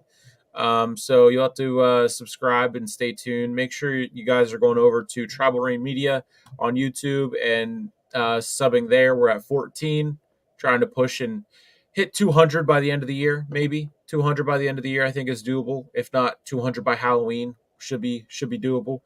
Um, and then of course Martina Talks Wrestling on YouTube, and then Sleeper Sports Media on YouTube, Facebooks and Twitters and Twitch even. Um, but that I mean I don't have anything else to say. I've been up since 4 a.m. You're on no caffeine, and being up just as early, if not a little bit, like right around the same time that I was up. So um, Uncaffeinated. yeah, uncaffeinated. I'm running on 3 energy drinks. But yeah, SmackDown was so lackluster that we can't even slander Cody, um, because it was Shame. so bad. No, no, no. I just got here. Thank you, Tyler. Not this just again. I just Let's got push to 130. here. 1:30. um. Ooh. Can you send Oh. caffeine? No. Oh no. Oh, Tyler. Oh. Tyler. Tyler. Now wait Oh. a minute now. Tyler. Wait a minute. Tyler, that was his fighting words, brother. You gotta be careful. You gotta be can careful. can you send caffeine like cyber like virtual caffeine like they come on Elon Musk.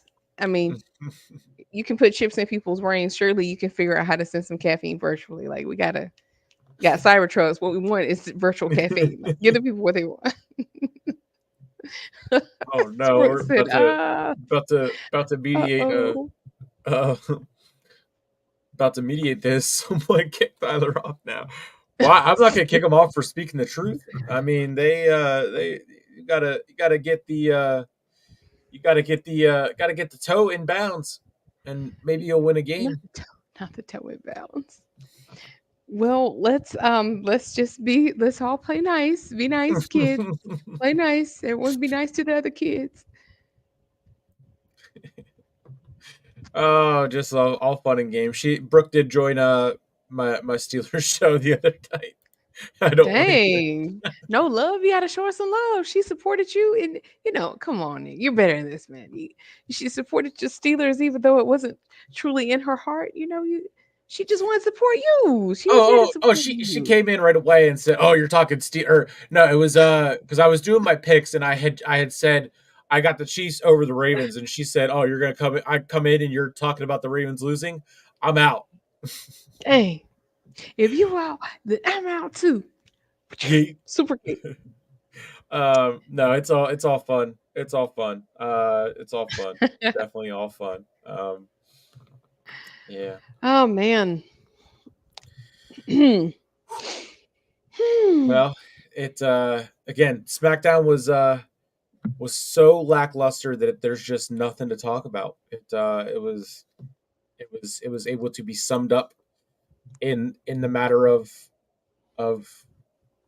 40 minutes maybe, and that was still like veering off track and talking about this and that and coming back and going to this and jumping over to AEW All Out and making fun of Tony Khan and the way he books pay-per-views and everything like that. Lamar Jackson is not him. Mahomes is one of the great. I mean, they're definitely both up there. That's for sure. It wasn't on Lamar. His tight end just didn't get his foot in bounds. I mean, there's nothing new. Now his comments of saying, "Oh, it looked like a touchdown to me." They had a huge crowd though. I'm surprised it wasn't good. No, it was a good game. I just from what I've seen how it went down and everything. It was a good game. I fell asleep at like 10:30, and then of course woke up at 4 in the morning. So I figured out the score and everything after later. But yeah, I will be. I'm excited for the way to see the way the season shakes out and everything, and the AFC North will be on Max in the Hard Knocks and an in depth look at the tail end of the season. Oh, I was thinking She said, about "No, I'm talking SmackDown. about SmackDown." Oh Yeah, yeah, yeah, yeah. that crowd was dry I'm too. I agree with you. yeah, yeah. But I mean, then again, to be fair, if I had paid to see that, I'd be very upset. Yeah, If I yeah, spent my money to go there and watch that, I would have felt some type of way. So yeah. they probably were processing like, there's no way to get a refund since we're already here, is there? Hmm. Yeah. Tyler, who's She your said, "I team? see you in the playoffs." um, we appreciate you too, Coach Ed. Appreciate Thank you you too. for joining. Caitlin, I think she's locked in rookie of the year with her second triple double the other night. And I know they lost tonight, but that's their first loss since the break, or second, yeah, first loss since the break ended. And they are already in the playoffs, so I'm pumped for that. Oh, okay, yeah, no, see, that's no Kansas City Chiefs. Okay, so eh, eh. You're a Swifty. I like Travis Kelsey is cool, but I could do without. I mean, Patrick Mahomes is a prime athlete, so I guess we gotta you know rock like that. Xavier Worthy, he was first touch in the NFL was a touchdown. That was crazy. I'm sure you all already talked about it, but I'm gonna make sure to keep the streak going one way or another. I love how she's like, she's over there Yep. like Jacob. About to, yep, yep, yep, yep. Um, How to keep it going. Yeah, so it is. I mean, like I said, hopefully next week. And of course, I work next weekend, so we can have the hypest episode of SmackDown. But I mean, you know us. If next week is a crazy debut episode of SmackDown, we'll go till 4 a.m. and I'll still go into work Saturday morning and have I was gonna say, man, you and Roman really got to get your schedules better synced so that have you know have more prime energies. you're gonna need it. You're gonna need that whole case. Our Definitely. OTC is coming back. I hate Taylor Swift. Shaking my head. Definitely am like a fly Definitely like a rubbing its full. hands. Oh man, her music sucks, bro. Dang. Oh man, not the Oh Taylor God. Swift I slander. was gonna say, please don't summon them people because her fans, those really popular people like her and Beyonce and Nicki Minaj and Cardi B, like those big fandoms. Please don't send them our way because they're these large fandoms. They do a lot, and like, please don't bring them over here. Let them stay on their corners of the internet. Like, we just talk wrestling and slander Cody. That's it. Come in peace. I don't want no smoke with the Swifties, please. Those people are intense. Prime blue is the Oh best, absolutely. The blue raspberry is yeah, chef's kiss. I had uh I had a lemon lime this morning. I had a tropical punch in the afternoon, and then I had another lemon lime when I got home. But yesterday I had a blue raspberry, and I thought of you because that's your favorite. So. Ice cold blue raspberry. Mm-hmm. I feel like it hits my bloodstream faster than the Mm, others. mm. It's just like one sip and you feel yourself charging up. That and the yeah, blue raz with the energy definitely hits better than the other ones. The tropical punch and the ice pop are probably a close second, but then the C4, the pink starburst C4 or the Skittles C4 are right up there. So, I feel like old us. Like oh, you feel it charging up. Let it hit your bloodstream. Ah, the caffeine. That would be so nice right now. Wouldn't it be nice? It'd be just nice. don't just don't crap on the legend Raheem and we good. Oh I don't know no. that. I don't know I was that. gonna say from Wu-Tang Clan? I've pardon my ignorance. I'm I pretty sure. know her music producer. He graduated from Minnesota. Okay. Yeah. Hmm. I very interesting. Very cool. Very cool.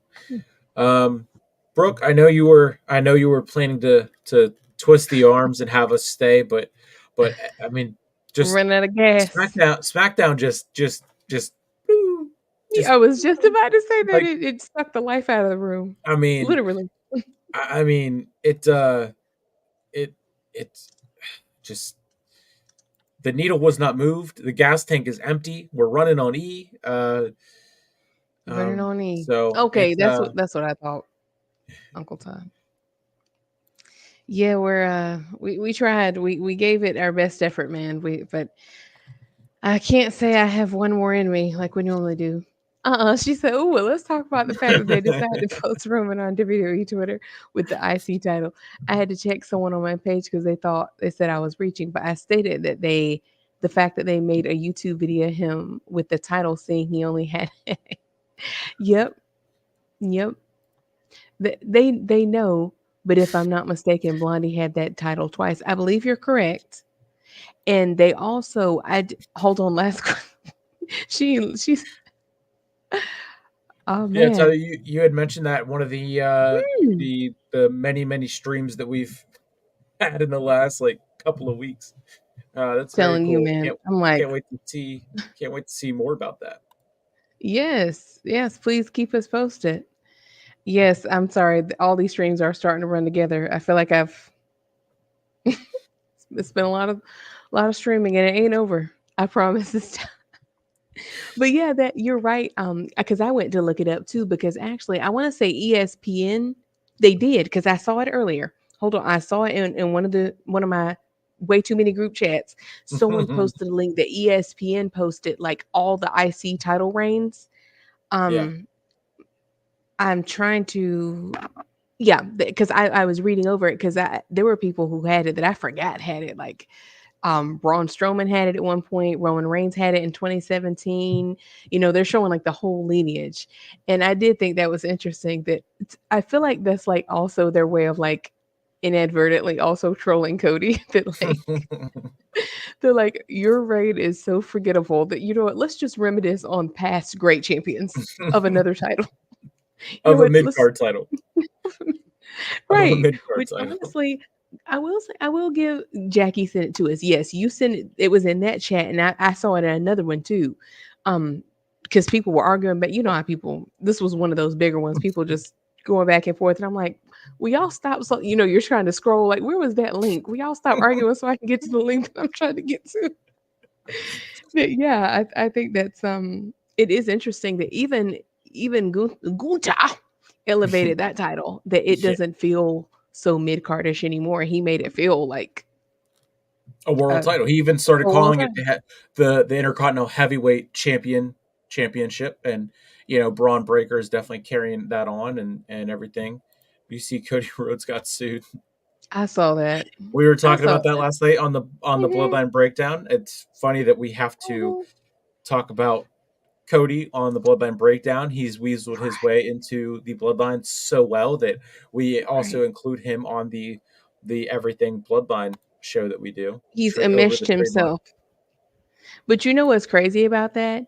I find it very interesting that um I saw in the comment, like the guy that sued him, he basically had to come out and defend himself because the Cody Crybabies, that fandom, his fandom is so toxic. If you don't believe me, look in the comments. People were just like slandering the guy in the comments, like, you're just trying to write off Cody's success and basically just chirping at him. But the dude came out and said, like, dude, I've had this trademark since 2016, like way before Cody Rhodes was using it. The dude actually does have a case because I'm like, I feel bad for him. Like, that's messed up. Like, he actually did have the trademark.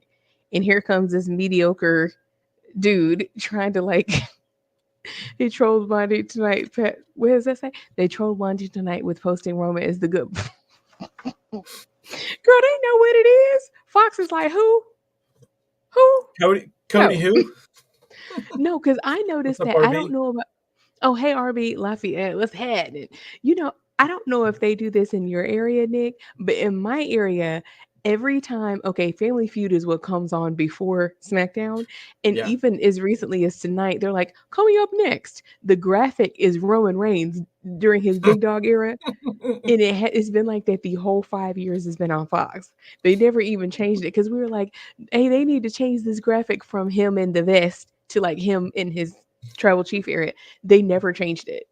They were like, yeah, up until now, even with Cody being the champ and everything, they were like, Fox is like, who? Who is it? Who? That man will never win. I know he hates to see that shit. Well, you can see What? it tonight. Did you see it tonight? I saw on Twitter someone posted as soon as they started chanting "We want Roman," he stopped talking. 'Cause he knows what it is. I know you know inside he's like, I cannot believe this.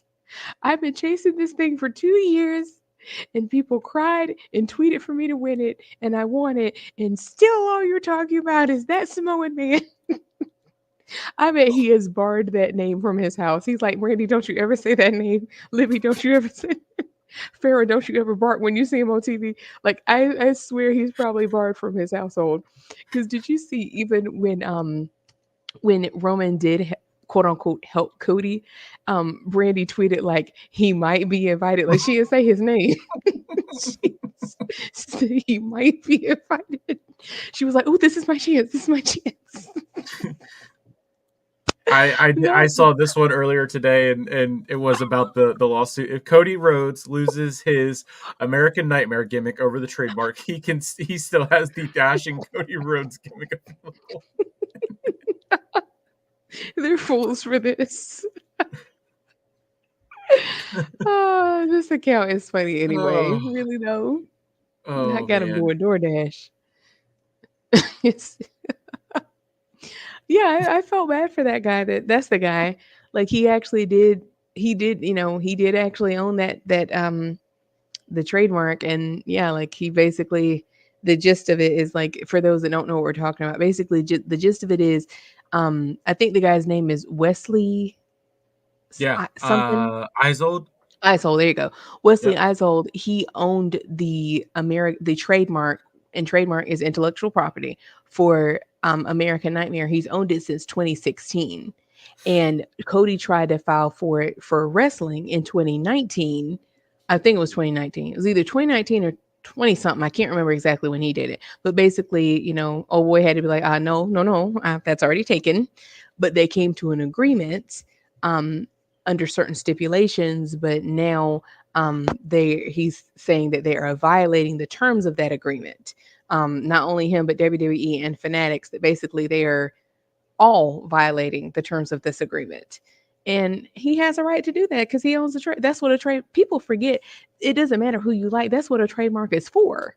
I mean, if it's for anybody else, I'd be saying the same thing. Like that's what a trademark is for, is to protect your right to make money off of something. Like he's within his right. So I wish him the best in that because I mean I know I would feel some type of way if I had a trademark for, the tribal chief, and then Roman Reigns wants to come out and use it. I'd feel some type of way. He has a right, you know. People were so mean to that man in the comments. Like people were just going in. People were trying to dox him. I'm like, Cody fans are literally the worst people. Like they are wishing death on the dude. I'm like, y'all are crazy. That man don't know you. You see dudes like, he's not gonna sleep with you, bro. Like, she's not gonna sleep with you, bro. Cody is not gonna sleep with you, man. Please. He's not gonna do it. Y'all people just riding for this man for the most ridiculous reasons. Like, let the courts handle it, man. Like, let the courts handle it. That's what trademarks are for. It's a legal matter. Over here, just like just being so mean to this dude within his legal right. That's crazy, man. There's no one that I ride so hard for that I'm going to be like, you're not entitled to your trademark that you filed many, many years ago. Yeah. That's It. crazy. Yeah.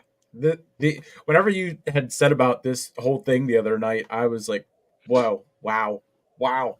As if it can't get any more. Like, I mean, this right here, what originality does he have? Like, I mean, it stole a nickname, a moveset from Randy and his brother, and then wears Homelander merch. Like there's, and he I has saw this that. rule of like, if I wrestle you, I can take your move. Like that's his rule that he has. Um, Did you Martina, I see that? acknowledge. Oh, thank you, RB. I acknowledge you as well. Scroll Thank you. back up. Did you see that real quick? He owns lazy, lazy. People just be talking. You just Bookmark please. till Cody loses the title. Um, Scoop Slam. People are so unserious. These are deeply unserious people. You're a full bro. Yes, his crying, Uh, I will give him that. He is the first person that I've seen consistently cry on WWE TV. That is original for him. I will give him that. That's true. RB, we are not live for All Out tomorrow. Oh That is no. would be too long, I don't too long. I do not have it in me. I Mm. do not. I can't do it. Cody Rhodes can't help himself stealing all the moves. Yeah. Yeah. Um, It's true though. It's true. The American Nightmare gimmick was originally his dad's. Sorry, his brother's. And the blonde hair is his dad. You know. Yeah, absolutely. And then, like you said, you're a you I saw I saw what you just tweeted. Oh no. Didn't do anything original on his own besides pulling.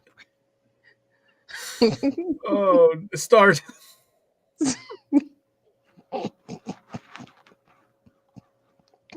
People got jokes, but even that you could say that was still a spinoff from Goldust. And he had, Dustin had been doing that. He's been doing Goldust since like the 80s. This gif is so ah, y'all are terrible. Wait a minute, scroll back up real quick. Scroll up real quick. Okay. Lego Adam Warlock. Yep, that's pretty much. Yep, that's pretty much what all the people are doing. I can't say it, but he can. It's pretty much what all of them are doing. See See now now, that's that's I remember Cody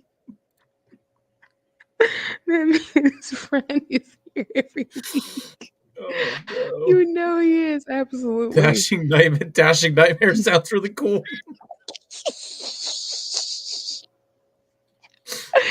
Dashing nightmare. Cody lives in your heads rent free. Actually, he doesn't. He wishes he did. He he wishes he lived in our heads rent free. Look at Keenan Another Lynch. one. Would he? Another one. Another one. When will it end? What? America.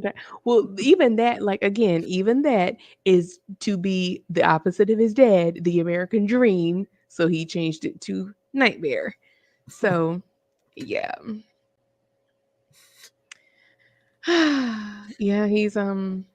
It will be interesting though, but honestly though, to be all the way 100% real, I fear that because WWE is an extremely high-powered company, they're probably going to get really high-powered attorneys that are somehow going to finesse that man out of his trademark.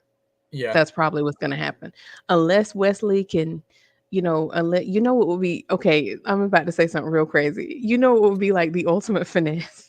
What if like Tony Khan, who is also a billionaire, which people forget, what if like Tony Khan finessed like some super high powered, powerful attorney to help Wesley to get back at Cody? Wouldn't that be crazy? Would that be Oh like no. real Joker type of stuff? He's like, you know what? You ruined my business. I'm gonna use my billions because he too is a billionaire. Just you're a fool, Brooke. Oh no. Just put the fries in the bag. Cody, just put Just the put the fries in the fries in bag. the bag, bro. Just put the Oh Uh, man. yeah, that's poor Wesley. I do feel bad for him though, because when you're going up a multi-billion-dollar corporation, um, I wish him the best, but unfortunately, we know our justice system runs on Dolores. Money changes everything, so it'll be interesting to see Because from what I read, Cody did pay him $30,000, but $30,000 is chump change compared to all the money they're bringing in from all that merch and stuff. Oh yeah, Even if he isn't in yeah, the top 10 list, it's still a lot of money made from that merch. That you see, you caught it. Couldn't resist. It was too. yep, I'm sorry, yep. I couldn't help myself. Even though I do stand corrected that I did see Russell Seek posted earlier that he is number 3 now. I saw. Did you see that? He is, as I saw as of September 5th. I stand corrected that he is number 3. So he made it back in there for now, but we'll see how long that stays. Hair hate to see that bleach coming. I know he is bleaching. He's got to be. He's got to be to keep your hair that platinum blonde. He's got to be bleaching every week. Got to be. Okay, I guess I did have one more in me. I guess I did. We definitely did. It turns out it's You, just it just is that easy. So it's just that easy. You did it, bro. You did it. You did yep, it. you brought it out. You brought it out in us for us, for the 50 people watching. We did hit the 3 hour mark, so nothing short Hey, of the norm. It's about time. about Why is the time. face of the company struggling to reach the top three in merch sales? the way the way you put struggling in all caps is struggling. It's not cinema. It's struggling. Right. Your Oh, quarterback, your face of the company, who sells more merch than anyone. Which, like I said, according to his fan club, he sells more merch than anyone, but he's not in the top 10. I don't know how that works, but that's what they swear up and down. Um, I asked Nick, I said, can you be the number one team in the NFL without being in the top 10? Like, what else works no, like this? no, you can't. Can you be the number one team in basketball without being in the top 10? Like, can the number 20 Nope. be like, I'm number one? Like, how that work? The math, now I'm no math scholar, but the The math is math, not mathing. the math is not mathing. That's immediately what I thought. Thank you The for math staying is up. not Of math. course, it's what we do at this point. It's what we It's what do. we do. It's what we do. I think that trademark is illegal. No worries. WWE gonna hire good lawyers for it. Yeah, probably, Oh, I probably. have no doubt they're gonna hire. They got him right now. I guarantee you. Because he Because he lies. like. Why do we see Stone Cold? Why you say it like that? Why you see Stone Cold in the top 10 merch sales, but not Cody? Him, CM Punk. Hell, I think it was a bunch. Hold on, I got screenshots in my phone somewhere because I knew it's one of those things where it's like they're going to delete it. I cannot remember, but it was a bunch of people. Oh, the NWO, that's what it was. One week it was the NWO was in there. I'm like, now I know you lying. The NWO, the NWO, that started in like 97, 98, maybe 96. Many years ago. Your roommate loves Cody. I'm You got to sorry, get a new Tyler. roommate. I'm I'm sorry to hear that. Well, I'm glad you're here. This is a safe space. You don't have to worry about that here. I'm so sorry. Yeah, my goodness, that's rough. I'm sorry. Hope maybe can you get out of your lease or something? I'm sorry to hear that. Hopefully he doesn't have his American Nightmare merch going on into your space. His American flag with the his logo on it going onto your side. Hopefully not. I saw someone, I think it was Combat Jones, was like, what's he gonna do about that tattoo on his neck? We're gonna have to take it back. You have to get that lasered off. He'll just do makeup. He'll just get makeup to cover it up like CM Punk does for his for the heels show. Brooke, Yeah, you see now you're saying 1:30, and then we're gonna go to 1:32, and then you're gonna be like, well, I guess you guys got to go till 2 a.m. And then sure enough, it's gonna be 22 hours straight of being awake for me. No caffeine again, running on no caffeine for Martina. no caffeine. And so Because yeah, um, this is just sparkling water. If you're like, it ain't a caffeine, no, this is just sparkling water. This is just fizz. you This is do have it carbonation. tattooed on the neck. Hmm. I'm And now about to I turn know heel on Cody from Rhodes soon. I love Cody Rhodes since he's bad. bad booking champion. Wait, I'm crying. Okay, Cody. Well, he, I did see that basically the one of the stipulations was Wesley told him he could use it if it was somehow that like you can use it, but it still has to tie back to you. Like it has to still have Cody Rhodes in there somehow. Hmm. Because the name of the band is American Nightmare. So he was saying people could confuse it, which, and I don't blame him. Like, make your money. I don't blame him. You have a right. Anyone has a right to file a trademark. And if it gets Yeah, filed, he's within his rights to feel some type of way. Not suck the dick. Like you because press a I said button. okay, Cody. It's like that's a worse insult than being called a crybaby. It's like, you're a crybaby. No, I'm not. Leave me alone. Okay, Cody. You're like, I'm not Cody. That'll make you straighten up. I'm not Cody. It's like I feel like that's whenever you tell a kid, like, "Hey, I know you're getting tired." No, I'm not. I'm not tired. Oh my God, that is Mariah. They're like got one close. Like, I'm not tired. I'm fine. It's fine. You're like you're falling asleep. Your eyes are closed and you're laying down. No, it's fine. It's fine. I'm not tired. No, I'm not. No, I'm not. Yes, you are. They do Like fight sleep so when hard.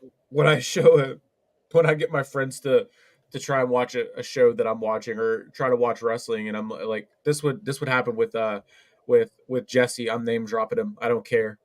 Jesse, the guy that my friend that I golf with, he would come over and watch SmackDown with me. We get food, wings, pizza, whatever, and then come back and watch SmackDown. And this is him.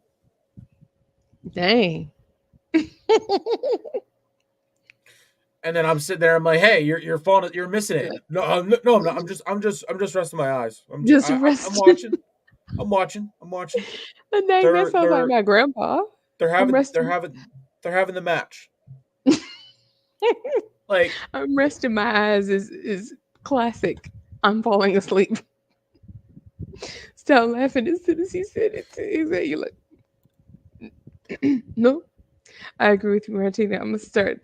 We say I agree with you that I'm gonna start talking about it. Yeah, yeah, man. Listen, we got to get you a better roommate. It's all right though. It's gonna all work out.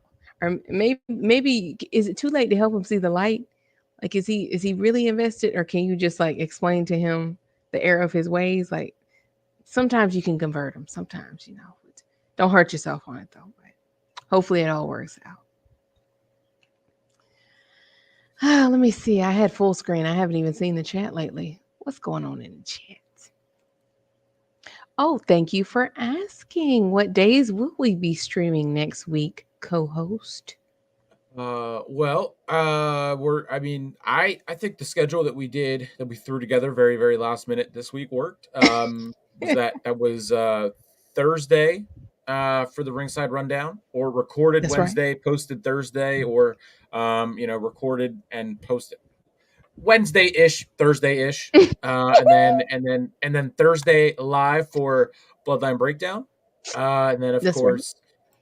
course SmackDown watch along, and then of course Hey, Final Bell, right and back here. yeah, right back here, and then we're up in the air on if there will be a Raw watch along, given the fact that Bret Hart is returning to Monday Night Raw for the Oh, season that's premiere. right.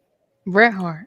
For the season premiere. And if that is the case, and we do a Raw watch along, might have to get some Prince Nana coffee before that, because that's going to be another 3 hours added on to the stream. And Brooke, I'm watching the time, because I know I see another comment, so I know there's gonna be a segue, so we get off track with what time it is, and then 1:32. Perfect, I'll be there. We appreciate you, Brooke, even though you're a Ravens fan. Whoops. Oh no, no, no, no. Hey, we wait. Ravens fans are welcome here as long as they're not now. I'd take a Ravens fan over a Cody fan. Like, Oh yeah, it, absolutely. I'm just messing. I'm just messing. And those twisty, yes, yeah. girl, PvP and them twit girl. I'm telling you, I was saying that earlier. Those two strand twists. It's just very, unique, very unique look for him. I like it though. It's just unique. It's not every day you see two strand twist in WWE. But I've said before, Lance Archer is holding it down for and Lance Archer and Daniel Bryan have the braids in AEW. So we got Priest holding it down with a two strand twist over in WWE. Natural hairstyles in wrestling on men, unique. Yeet. Yeet. That's a unique. You say yeet.